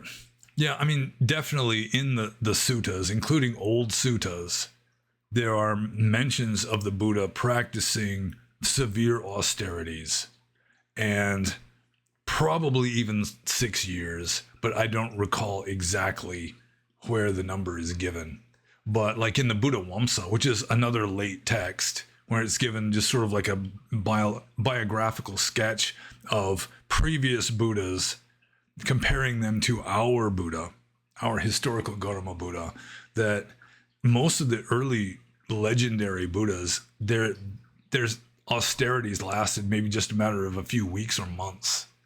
That Gautama Buddha, partly because he's historical, like a real human, he went through longer austerities, had a much shorter stature of only 27 feet, and a much shorter lifespan. You know, he didn't live 80,000 years like some of the other ones did. But yeah, I do think that probably in the actual biography, you know, of Gautama Buddha, you know, Shakyamuni, that he probably did really try to become enlightened through just the traditional means at hand at the time. And there were two main traditional means. There was like the cultivation of like jhanic states and austerity, or just like self-torture, really. You know, like the Jains and the Ajivikas, I mean, they just looked down their noses on strict Buddhists because they considered strict Buddhists to just be shaven-headed householders. You know, they got to wear sandals. You know, they got to use a walking stick when they got old. You know, they had to own stuff instead of just wandering around naked and begging for food in their cupped hands. So yeah, there's definitely a scriptural canonical basis for the Dukkaracharya, and the you know, it's like the Buddha was going through such severe austerities that the gods didn't know whether he was dark complexioned or golden complexioned or fair complexioned. You know, there's mentions of the Buddha, I mean, in the suttas, saying that he was so emaciated that if he rubbed his arm like this, the hairs would just break off. And if he grasped his belly, he could feel his spine, that kind of thing. He was just so emaciated. So yeah, definitely it's in the suttas. The exact number of years, I assume, is in the suttas too, although I didn't really do my homework and try to find the exact mention of 6 years of severe austerities. But the severe austerities are well established in the texts, and I would consider it likely that it's based on what really happened within the context of the virtual reality of samsara and the uncarved block of marble and all that. And I'm just going to move on to the next question. This is from Jimmy Lad. And Jimmy Lad says, when meditating in Myanmar alone in a cave, how did you not lose your mind in isolation? And I'm just sort of a loner by nature. Like, just last night, my brother called me from Thailand, and I mean, I just run out of stuff to talk about. You know, I just become like monosyllabic within like half an hour or so, just because I'm just not a social person. My woman, which this is good, she's pretty much the same way. Like we haven't had company come to our house in over a year aside from her mama. We haven't gone visiting to anybody else's house in well over a year either. It's just we're not sociable people. You know, we're relatively self-contained. And I was like that even more so as a hermit in Burma. I mean, I didn't lose my mind in isolation because when I was in isolation, I'm just observing my mind all the time. So you don't lose it when you're looking at it closely all the time. It's right there, right? But I mean, a lot of people, like I've read that like in prisons, there are hardened criminals who fear solitary confinement much more than they fear any kind of physical punishment. Because like a sociable kind of person, a person who really maybe doesn't have a strong enough mind, or they're just not like accustomed to their mind reinforcing their own existence. You know, they need social interaction so that other people's perceptions of them helps to like stabilize them in this world. And a lot of people, I mean, it's like their main self concepts are largely based on the opinions of others. You know, if other people have a low opinion of them, they have a low opinion of themselves because these other people have a low opinion of them. And then if they get praised by another person, all of a sudden they're elated, you know. Whereas in my case, like praise and blame, I've always been largely immune to that. I mean, when you're a kid and you hear your dad like bragging about you to his sister or something, you know, you feel good. You want to hear that. That's nice. But like people blaming me, I mean, calling me names or something. It's like, I know myself way better than they do. It's like, in some cases, if they know you fairly well, they're making an observation that maybe you don't want to see that about yourself, that kind of thing. That happens all the time. Sure. But if someone on the internet, they just see it, some statement I've made, and then, call me like a fake Buddhist or whatever, just a fool, a charlatan, this kind of thing, a Nazi. I mean, it has no effect. And I mean, I'm just self-contained. I create my own reality without requiring the help of other people to keep me going. Unlike the cherry barbs in that tank back there, I have this theory now. I've been having sick cherry barbs over the past few months, and a few of them have died. And it's one reason, I don't think this is the only reason, but one reason is that I can't really tell them apart. They don't really have a personality like the gouramis do. I can tell all the gouramis apart. Each one has their own name, but these cherry barbs, they all look the same. And so I just kind of lost interest in them. I wouldn't be like watching them the way I'd be watching the gouramis and the other creatures in there. I've got some really nice Amano shrimp in there now that they're just kind of undulating. Their pleopods are like going like this all the time. It's really cool. But getting back to the cherry barbs, I just kind of almost had like an aversion for them. And then they started getting sick. And it may be that, again, it's like the person who doesn't have a mind attuned to being self-sufficient, to be an island unto themselves. They need this attention to kind of keep them going. Of course, that doesn't explain how wild cherry barbs survive, but still, I do think it helps to explain like why children and some dogs, like some of our dogs, they're just so greedy for attention. They just crave human attention because it's given them something. It's like reinforcing their existence to some degree. So I think I really need to like bless my cherry barbs more and send metta to them, and I really do think that it will help them in their like poor health or whatever it is that's been affecting them lately. So I've just completely wandered miles away from the actual question here at this point. When meditating in Myanmar alone in a cave, how did you not lose your mind in isolation? Well, I mean, the easy answer is when I was in the cave in isolation, I was observing my mind. So yeah, you don't lose something while you're like intently scrutinizing it. And I'm just going to move on to Jimmy Ladd's next question. Also during this time, did you ever feel insecure that you were not living a conventional life and comparing yourself to others, like other with careers, families, etc., bourgeois life? And not really. I mean, there were times, you're just sitting there daydreaming, just thinking about stuff. What would I do? What if I had taken that scholarship from the U.S. Navy? I was offered like a 90% scholarship from the U.S. Navy on the condition, of course, that I join the Navy and become a nuclear technician. I train in college as a nuclear technician, and I just didn't want to go there. I was like a militant pacifist, sort of a neo-hippie type when I was in college, and really wasn't into that. Or when I was in high school too. But still, it's like you think about if I had kids, what would I name them? That kind of thing.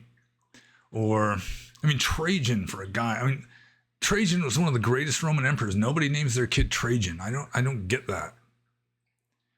Let's see.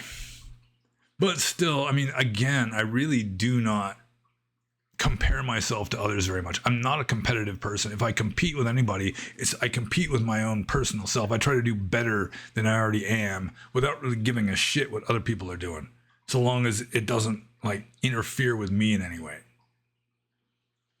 So did I ever feel insecure that I was not living a conventional life, comparing myself to others?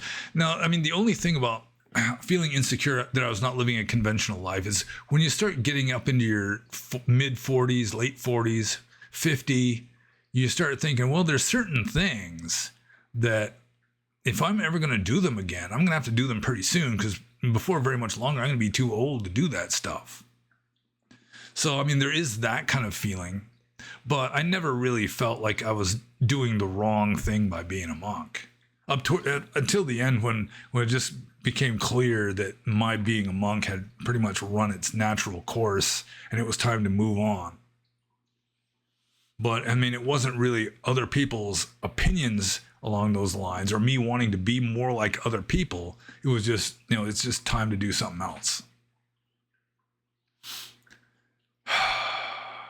So I guess I answered that question.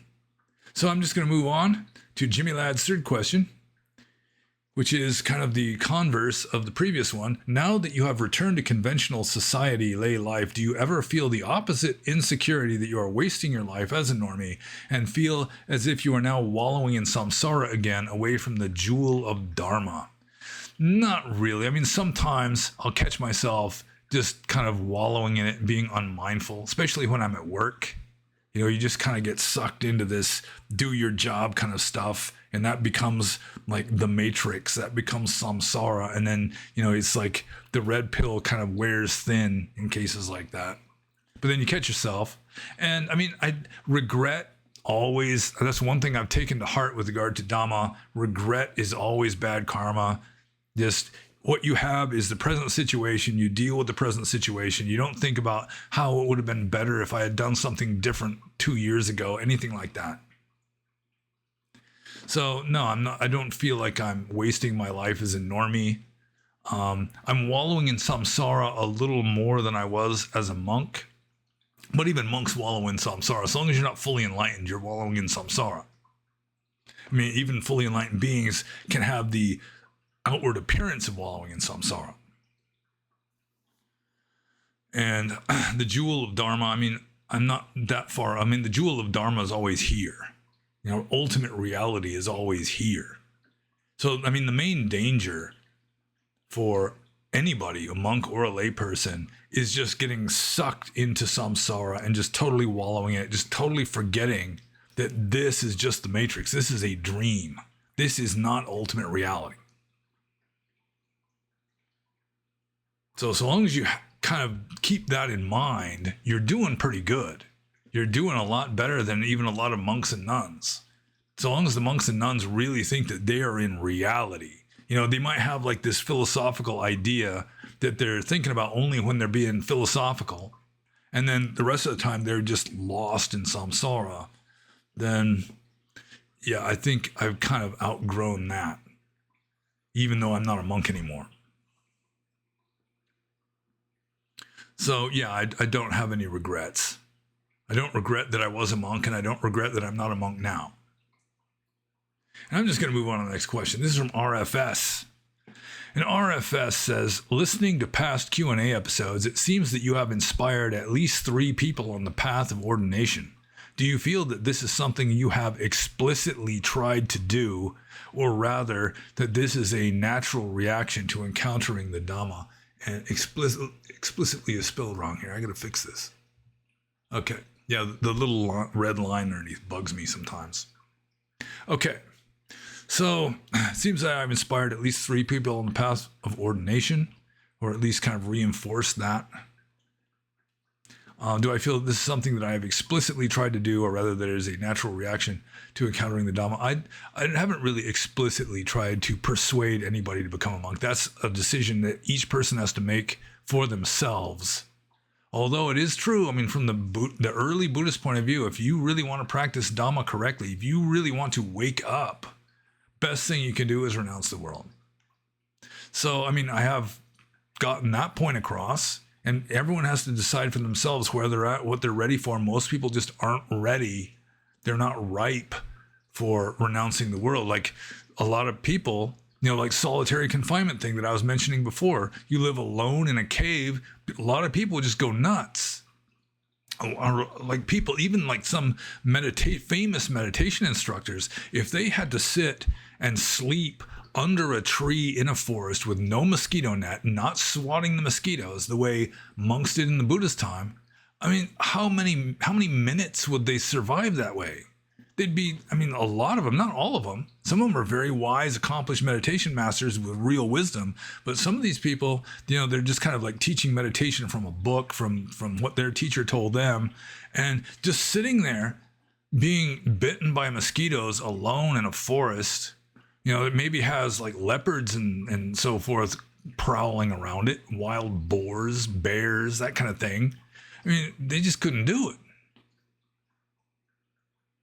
So, I mean, you have to, I mean, it's good to be provided the information. And some of the stuff that I'm teaching, I mean, like the most important stuff is like, first of all, this is not reality, not ultimate reality.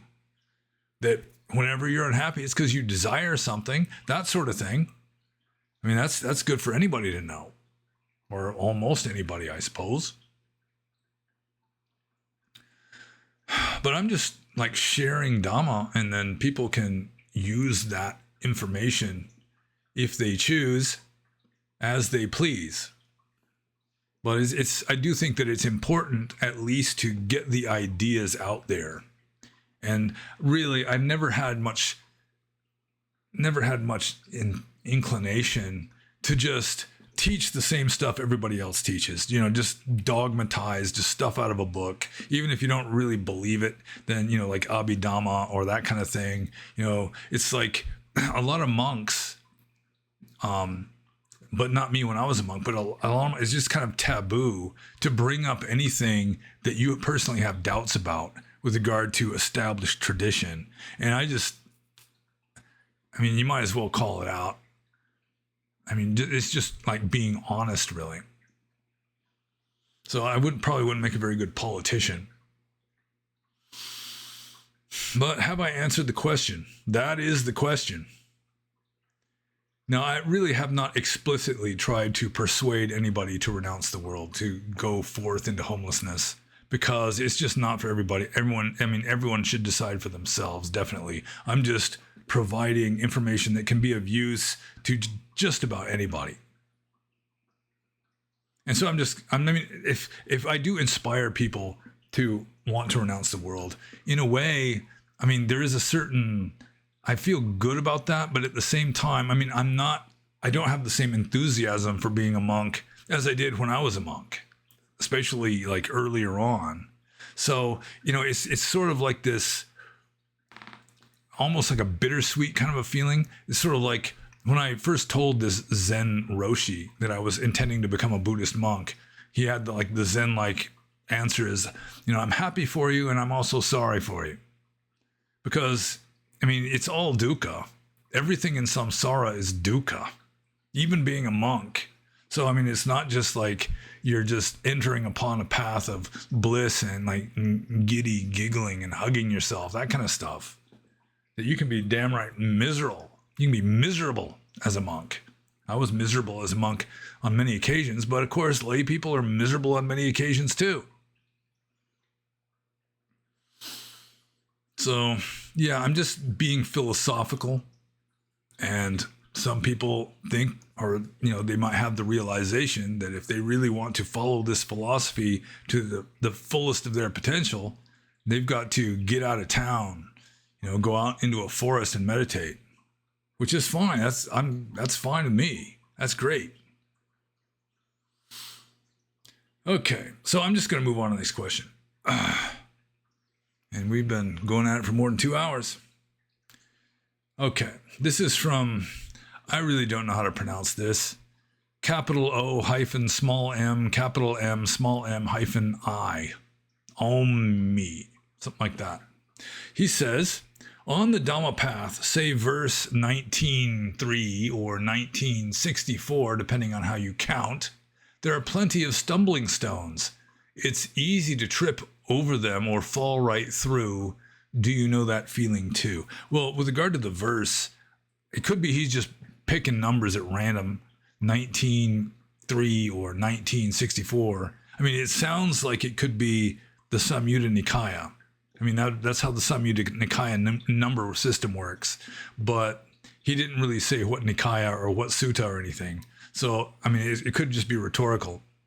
But he says, there are plenty of stumbling stones, and it's easy to trip over them or fall right through. Do you know that feeling too? Yeah, definitely, because it's all stumbling stones. Anything that you are attached to, anything that you believe is real when it's not real, is a stumbling stone. I mean, just to be addicted to thinking is a stumbling stone. Even clinging to Dhamma is a stumbling stone. Anything that you just take at face value and assume is real when ultimately it's a kind of illusion, it's a stumbling stone. Any desires you have, any preferences you have, it's all stumbling stones. That's all samsara is to someone who is striving for enlightenment. It's just an assemblage of stumbling stones. It's all stumbling stones. So yeah, I know that feeling. And I think I'm just going to move on to the next question here. This is from Tynan. I assume that's how to pronounce the name. Tynan. Tynan says, how and where does justice come into play in life? And then he says, justice is said to be one of the 4 virtues of the I Ching in the cultivation of virtue. But how can justice be practiced without breaking precepts? And if it cannot be, then does justice truly have a place within virtue? Well, maybe if you're a virtuous king, a virtuous ruler, definitely a virtuous judge, then yeah, you should be concerned with justice. But I'm reminded of probably my favorite novel, Dostoevsky's The Idiot. And the protagonist of The Idiot is Prince Mishkin, who is Christ-like. He's sort of representing, he's symbolic of Christ. And there's this young woman who is symbolic of an angel who says to him that, I mean, he's just not just, because forgiving your enemies is not just. Forgiving someone who does wrong is not just. I mean, justice is they get what they deserve. And from the Buddhist point of view, karma is just. So it's like there is a cosmic balance. Justice is built into the system automatically by default. So there is that. So you don't have to necessarily, somebody rips you off, you don't have to get revenge. I mean, that's bad karma. It's just their own karma is going to fuck them up sooner or later anyway. So I think in Chinese, Chinese philosophy is more concerned with this kind of justice, because like the Tao Te Ching is always referring to the king, the sage king, the just king, the wise king. The king does this, the king does that. The I Ching also is talking about the king does this, the king does that. And so justice from a social point of view, and Chinese philosophy is really more socially oriented, like Confucianism and all that, then justice really is more of a priority than for Buddhism, where you've got somebody just renouncing the world and going off and living under a tree in a wilderness. And like Christianity, I mean, if you're a Christian king or a Christian judge, then yeah, you should be concerned with justice, but it's not just to just forgive wrongdoers. That's not justice. But that is more virtuous from a Christian and from a Buddhist point of view, I think. So let's see here. How can justice be practiced without breaking precepts? If it cannot be, then does justice truly have a place within virtue? Yeah, I really don't think that seeking justice, I mean, from a person striving for enlightenment who isn't a judge or a king or something like that, then yeah, you just let justice take care of itself because it's built into the system. It's automatic. I mean, if you don't punish the wrongdoer, then it's just going to happen anyway.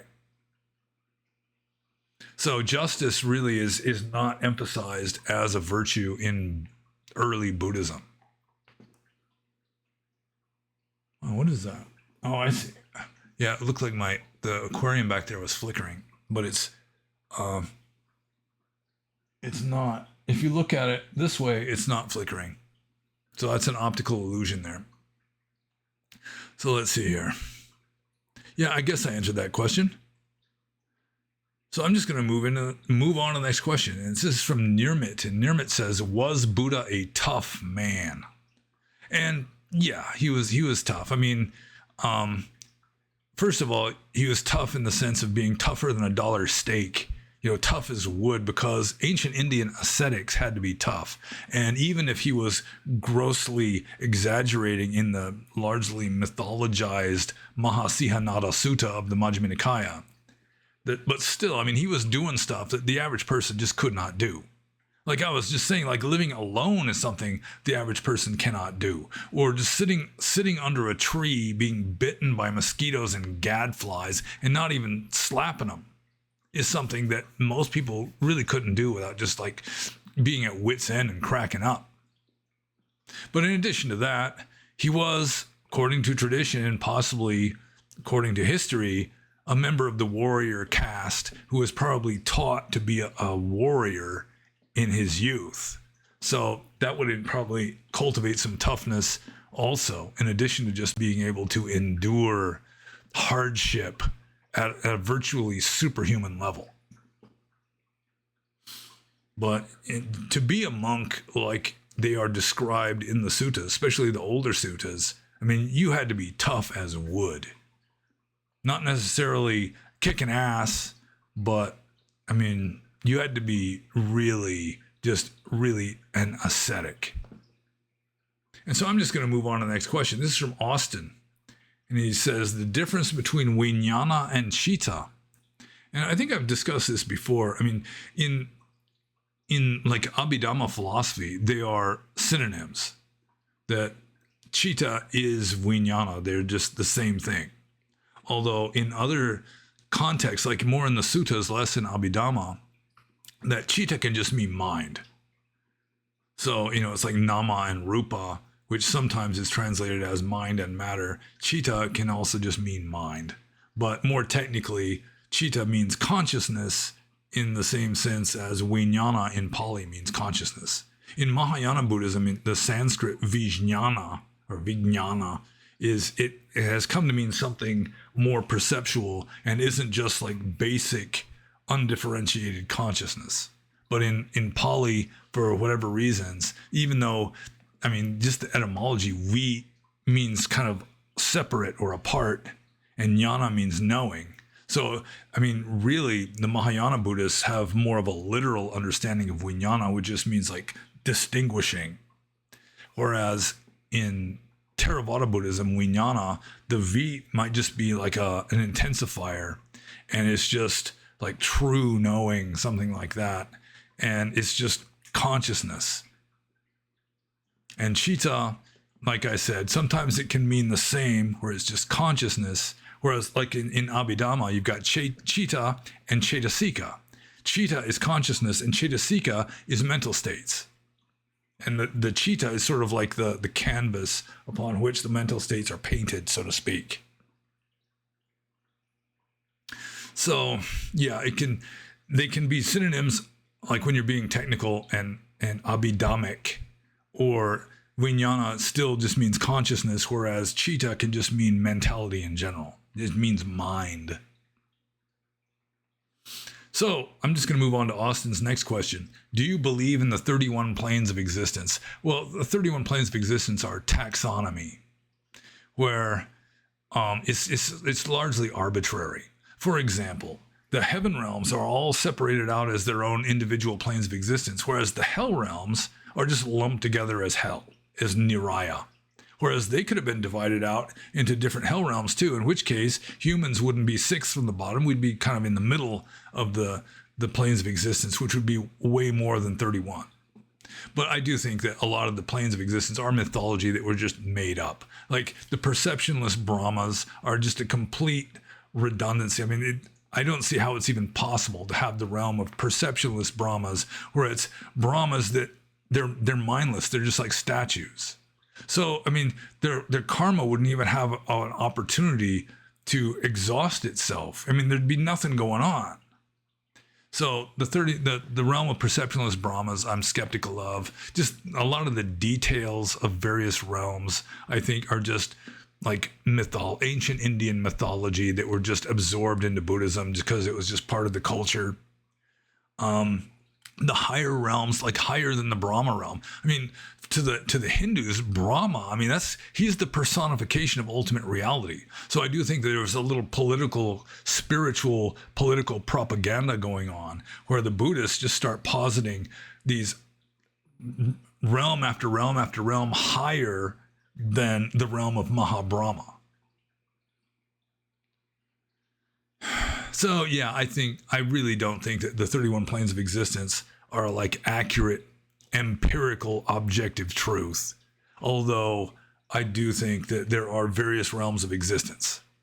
You know, obviously there's animal realm, but even the animal realm is just bad taxonomy, where you've got humans here in their own realm, and then you've got chimpanzees and mosquitoes just lumped together, whereas the chimpanzee comes much closer to a human physically and psychologically than it does to a mosquito.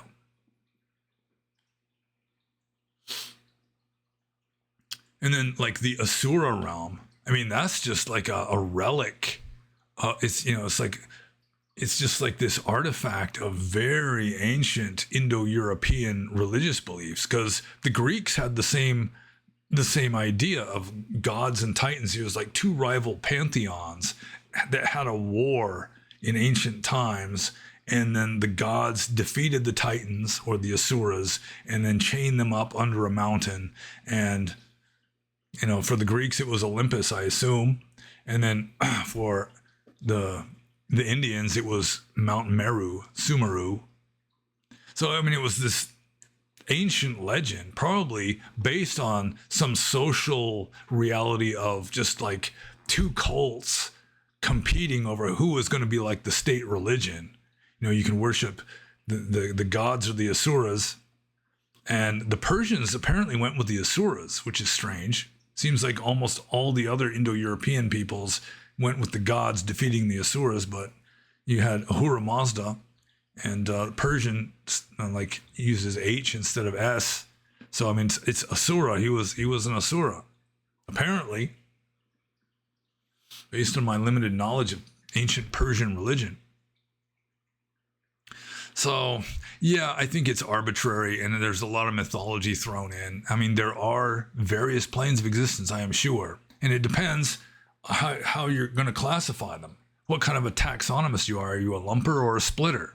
If you're a splitter, you can have more planes of existence, like you might want to divide up the hell realms.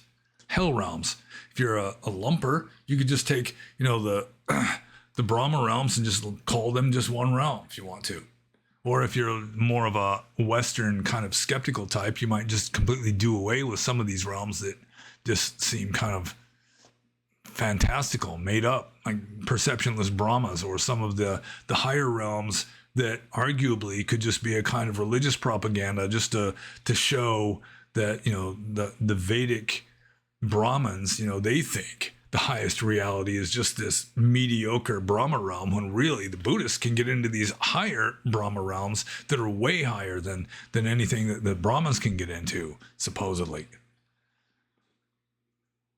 So I do believe that there are different realms, you know, an infinite number ultimately, but I do not think that the classical Buddhist 31 planes of existence really is like objective empirical reality. And so I'm just going to move on to Austin's third question. Does base awareness itself, underlying personal tendencies and emotions, does that awareness ever change? It depends on who you talk to, I guess. Like in Abhidhamma, there's just one consciousness. There's one chitta. There's, what is it? I can't remember, 52 cetasikas? 52 different kinds of mental states, one consciousness. But then the Abhidhamma text will talk about different kinds of this one consciousness, which is sort of dividing it up, while at the same time giving lip service to the idea that there's only one consciousness. So let's say you've got the ceramic coffee cup. I mean, you could take this ceramic, or the clay that it's made out of, and you could form it into different things. You could form it into bowls or cups or vases, vases, if you're classy. And I mean, is the clay different? I mean, it's the same clay, just in different forms. So that's kind of the way consciousness works. I mean, it's the same consciousness. The consciousness remains the same, even though it may assume different forms because of different mental states. Theravada Buddhism really has they're hard put to explain consciousness very well, because really, it seems to me that consciousness is just the essence of mental states, like water and waves. Consciousness would be like the water, and mental states would be like the waves in the water that are made up of water. But Theravada Buddhism, they really couldn't bring themselves to think. I mean, the early Abhidhamma scholars anyway, they couldn't think at two different levels of reality like that. The ancient Greeks had similar problems with dealing with two different levels of reality, although they eventually kind of worked things out better. And the Abhidhamma scholars, really, they just try to get everything at the same level. It's like their description of reality is two-dimensional, because even Nibbana is on the same list of ultimate realities as like tongue sensitivity and femininity and wrong view and all this kind of stuff, water element and all that. Nibbana is just one on the list of these ultimate realities.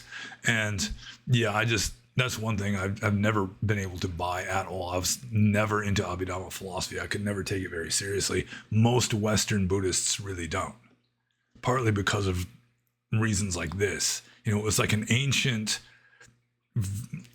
attempt at a systematic description of reality before like really rigorous logic got into Indian culture, that it's just kind of sloppy thinking. If you look for the sloppiness, you find it. So let's see. Awareness itself, underlying personal tendencies and emotion, does that awareness ever change? The outward form of it changes, but the essence of it, what it is, doesn't change. That would be my answer. But when you start talking about consciousness as consciousness, it's like you're reifying the absolute, and it doesn't work very well. It's just everything becomes invalid that you say about it. And so I'm just going to move on to the next question, and we are getting close to the bottom here. This is not an endless Q&A. This question is from Cherzaskaziz. And Cherzaskaziz says, I'll just make sure I'm not skipping anything here. Okay. Cherzaskaziz says, a lot of Buddhist monks and lay Buddhists say that if they were not Buddhists, they would be Taoists, and they like the Tao Te Ching. Any idea why that is? Well, I mean, you can't really say that Buddhism and Taoism really closely resemble each other, because like a lot of the cultural assumptions are different. Taoism is Chinese. Buddhism was originally Indian. And like I was saying earlier, the Chinese and the Indians just have a different kind of attitude. They think differently.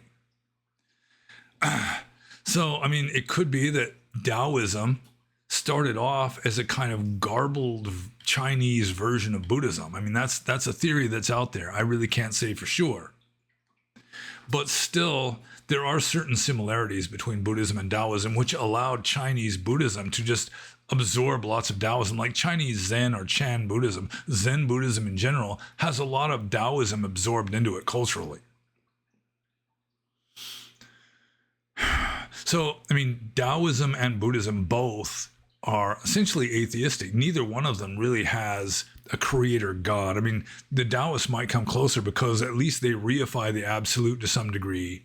And it's Tao. It's the nameless uncarved block, which is sometimes how I reify the absolute. Well, at the same time, being very cautious because you don't want to take it too seriously. So, yeah, both of them are kind of, they're not devotionalistic, worshipy kind of spiritual systems. Both of them are philosophical and detached, and in a way they're kind of passive systems. They're not so much active as, virtue in Buddhism is completely negative. It's like passive. It's don't do this, don't do that. That there's few positive virtues in Buddhism aside from maybe like generosity. So there's a similarity in that they're both kind of mystical and metaphysical, and they're not like emphasizing gods. Certainly they're not emphasizing a capital G God, even though Tao is kind of an approximation, kind of like Brahman in Vedanta, towards a capital G God. But I mean, it's similar in that it's not insisting upon you have to believe this narrative, which the Abrahamic religions do big time. I mean, how can you be a Christian if you don't believe the narrative that Jesus was the only begotten Son of God Almighty who died for our sins and so on and so forth? So, yeah, I mean, they're like abstract, more or less intellectual, yet at the same time mystical systems that appeal to people that are attracted to abstract, philosophical, and at the same time mystical systems. Although personally, I think I might prefer Vedanta because Taoism, it has become very corrupted, at least in traditionally Taoist cultures. You know, it's turned into a lot of like sorcery and trying to find the philosopher's stone and immortality and so forth, which one Chinese person said that Taoism has dedicated itself to what is not Tao. You know, they're going for immortality by being in harmony with the way. Whereas, I mean, being in harmony with the way is that, I mean, things just don't last forever. So I would assume that, I mean, there's certain aspects of Buddhism and Taoism that are compatible and harmonious, which has allowed them to sort of merge into a fusion with regard to Chinese Zen. You know, they both are really not insisting upon narratives, even though there's lots of narratives in Buddhism. I mean, you can just dismiss all the narratives and it doesn't matter because that's not the point of the system. And it's kind of intellectual, abstract, kind of heading towards mysticism without really a lot of mystical woo-woo stuff thrown in. So, you know, kind of searching for harmony. Although Taoism is much more emphatic with regard to harmony than Buddhism is. But anyways, I'm just going to move on to Cherzaska's next question. Are you aware of any procedure of commemoration of deceased captain on a ship? And the reason why he brings this up is because Cherzaska's is Polish. I used to work on a Polish ship, the Sagita, with Bogumil Klamka as the captain, and Trzaska's is posted on the Discord server his obituary, and so the idea of deceased ship captains has entered the chat. So, am I aware of any procedure for commemoration of a deceased captain on a ship? I mean, not other than just like modern Christianity, like, you know, like back in the old days on sailing ships when they had burials at sea. You know, you'd have probably the captain, any kind of officer, you know, they might get wrapped in a flag of their nation, slid off a board into the ocean while some clergyman is reciting verses from the Bible or doing a funeral service. And that would be it, I guess. Burial at sea with some minister or ship's chaplain, I guess, standing there and intoning in solemn tones some sort of funeral service. Okay. I guess I'm just going to move on to the next question, which is the last question. This is from Dama River. And Dama River says, where is the silver lining between obsession with moral purity and progress on the path? I recently watched an old interview of yours on a competitor platform, probably BitChute, and I was left with this question. Just for you, you don't have to read this part. It's just for context. I'm reading it anyway. Moral obsession is important, but it leads to... No, moral obsession is important, but it leads to suppression of feelings. So what should we do? At which point do we stop following Sila? It seems like morality is important, but clinging to morality can lead to problems as well. So where is the right spot to move forward and evolve spiritually? These are questions just for context.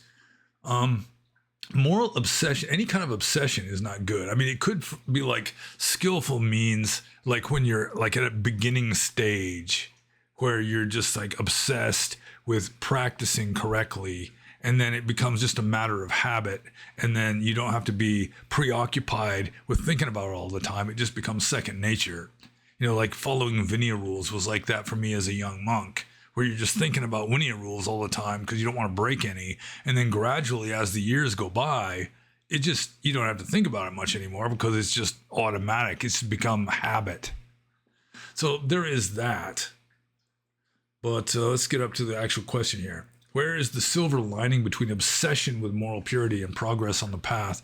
Well, like I just said, I mean, sometimes a little bit of obsession can be skillful means at the beginning as a kind of preliminary step to establishing good habits. But then you have to let it go. I mean, you just automatically can let it go because, I mean, it just becomes second nature. It's just habitual.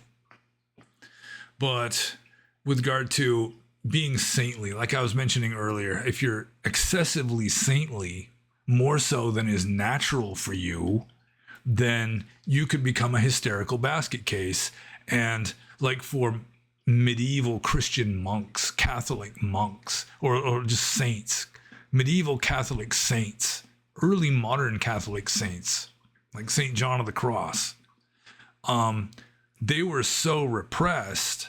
They were saints. I mean, it worked to make them saints, but at the same time, they were a little bit nutty, like hearing voices and seeing visions and having like psychosomatic illnesses and so forth that kind of messed with them. And that's a kind of trade-off. I mean, if you really want to be a genuine saint, not just a sage, not like a rascally sage, but like a genuine saint with pure morals, then in all likelihood, you're going to be living a very unnatural kind of life. You're going to be under a lot of strain. You may be a neurotic basket case, but if that really is your priority, to be a saint, then you would consider that to be an equitable trade. Okay, I'm going to be a nutty, hysterical saint who hears voices and sees visions and so forth, maybe dies of some psychosomatic illness, but still, when you want to be just morally pure, for whatever reason, then that would be a fair trade-off. I mean, anything that gets you there would be acceptable if that really is your highest priority. But a saint and a sage are not necessarily the same person. And you can be enlightened, in my opinion, without being an absolute saint, even though Orthodox Theravada says you have to have pure sila before you can have pure samadhi, before you can have pure wisdom. But personally, I am skeptical of that. So, let's see. So, I mean, like the sage path of following Dhamma is, I mean, you're as moral as you can manage. But let's say sometimes it's just too much of a strain for you not to have any sexual urges, or not to have preferences, or not to like this person but dislike that person, or not to get frustrated and angry sometimes. That, I mean, the sage, more Dhammic path is this stuff just arises and you don't repress it. You don't fight against it. You just observe it mindfully and let it go. Observe it mindfully and let it go. And it might stay because it might be a strong urge, but I mean, you just keep noting, observing. And I mean, that might be too much of a strain for a complete normie, but still, it's not so much that you're repressing like unwholesome urges and so forth. You let them come to the surface and then you just are mindful of them. And it could be that you're even acting out some of these urges. You know, you might actually be yelling in anger, but still, it's like you have the second chance of at least being mindful of yelling in anger. I've done that a few times as a monk. It's like one time there was this woodcutter that just would not stop cutting down trees in where I was staying out in the woods. And I yelled at him to clear out, partly just because he was a distance off. You know, you had to yell just for him to hear me. And he wouldn't go. And then finally, I just started yelling at him, just get out. And my hand just swings up. And it's like I'm pointing with my finger like this while I'm yelling at him to get out. And at the same time, as I'm yelling, there's a certain part of my mind that's like, I wasn't planning on like waving my finger like that. That's weird. You know, it's just sort of like this reflex kind of a thing that happened. So there was still like this mindful detachment involved, even when I was apparently losing my shit and like bellowing at somebody. And that it can happen. I mean, I remember telling a certain Burmese monk who was actually a Mahasi Arya, or he was declared an Arya by U Pandita and then later on realized he probably wasn't really a Sotapanna. although it was pretty obvious to people that knew him because he was very crusty. But I tried to tell him that, I mean, I have just been like enraged before and mindful at the same time. You know, it's like one time, just because of the heat, you know, it's just the heat in central Burma is just like this. It's like an oven, and there's no escape. There's no electricity, no air conditioning, no electric fans, anything like that. It's just, you just sweat and just can't be comfortable at all, ever, sometimes.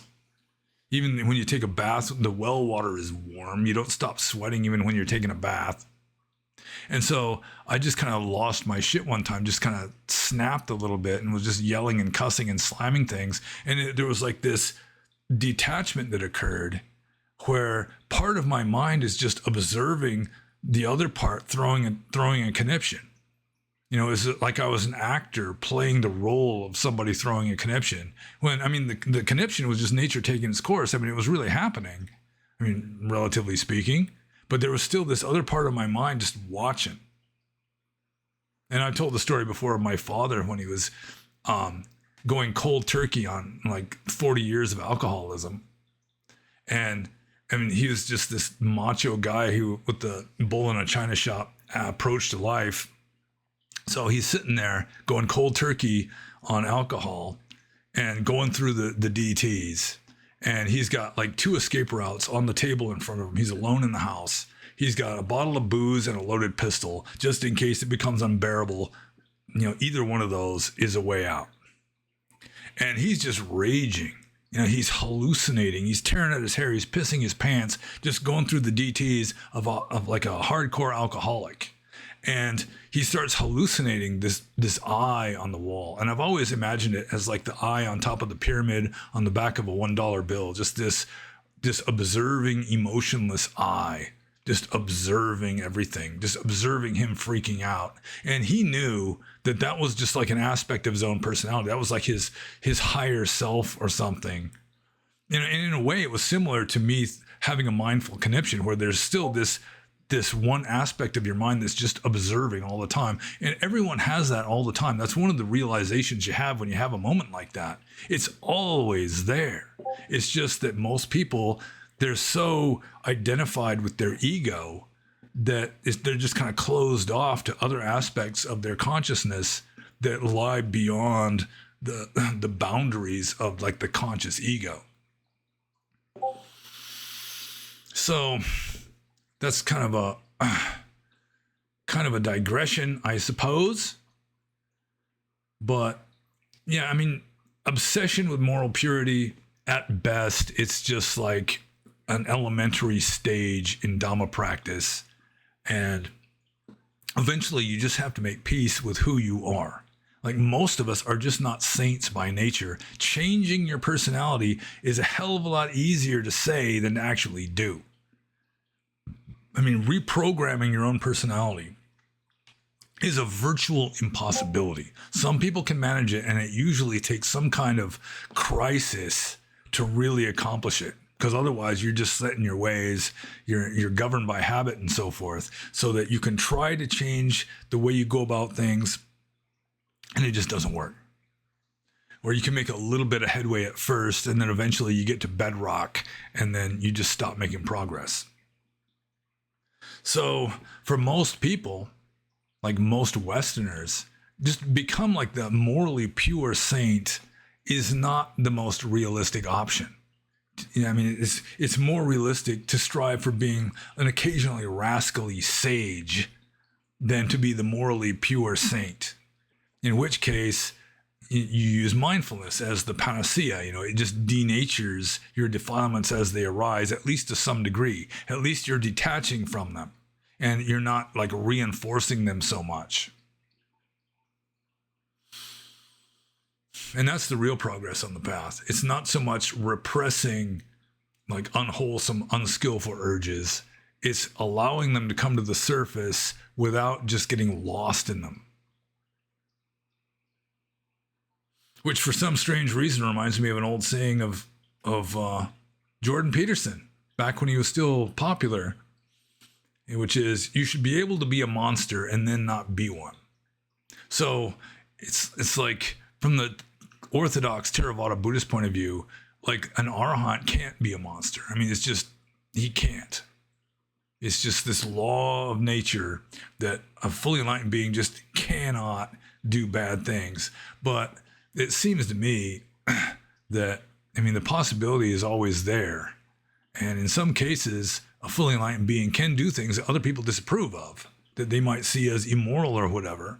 But I mean, the enlightened mind just isn't going there. I mean, it just doesn't deal in these dichotomies of good and bad anymore anyway. So obsession with moral purity, I mean, if you really think that moral purity is really your top priority, then I guess you would assume that all the hysteria and nuttiness and so forth that it goes along with it in many cases is worthwhile. But personally, I do not think that absolute saintliness is necessary in the cultivation of wisdom. And you just have to be in harmony with who you are. I mean, it's good to know thyself. And I guess we're done. Might as well be done. What the hell? We've been going at it for the better part of 3 hours anyway. So, as I almost never say at the beginning, I always say it at the end. If you have any questions you think I can answer, especially with regard to Dharma, like early Buddhism, Theravada Buddhism, meditation, ascetic practice, that kind of thing, feel free to ask. If you have other questions you think I can answer, biology, politics, or you just want my opinion, because that's the best you're going to get out of me with regard to some things, then feel free to ask. And no more than 3 questions per person, please. And like and subscribe if you have not done so already. And be happy. And by golly, I just noticed there's like a pause button here. I could like pause and then just continue recording. And I just noticed that. But be happy anyway.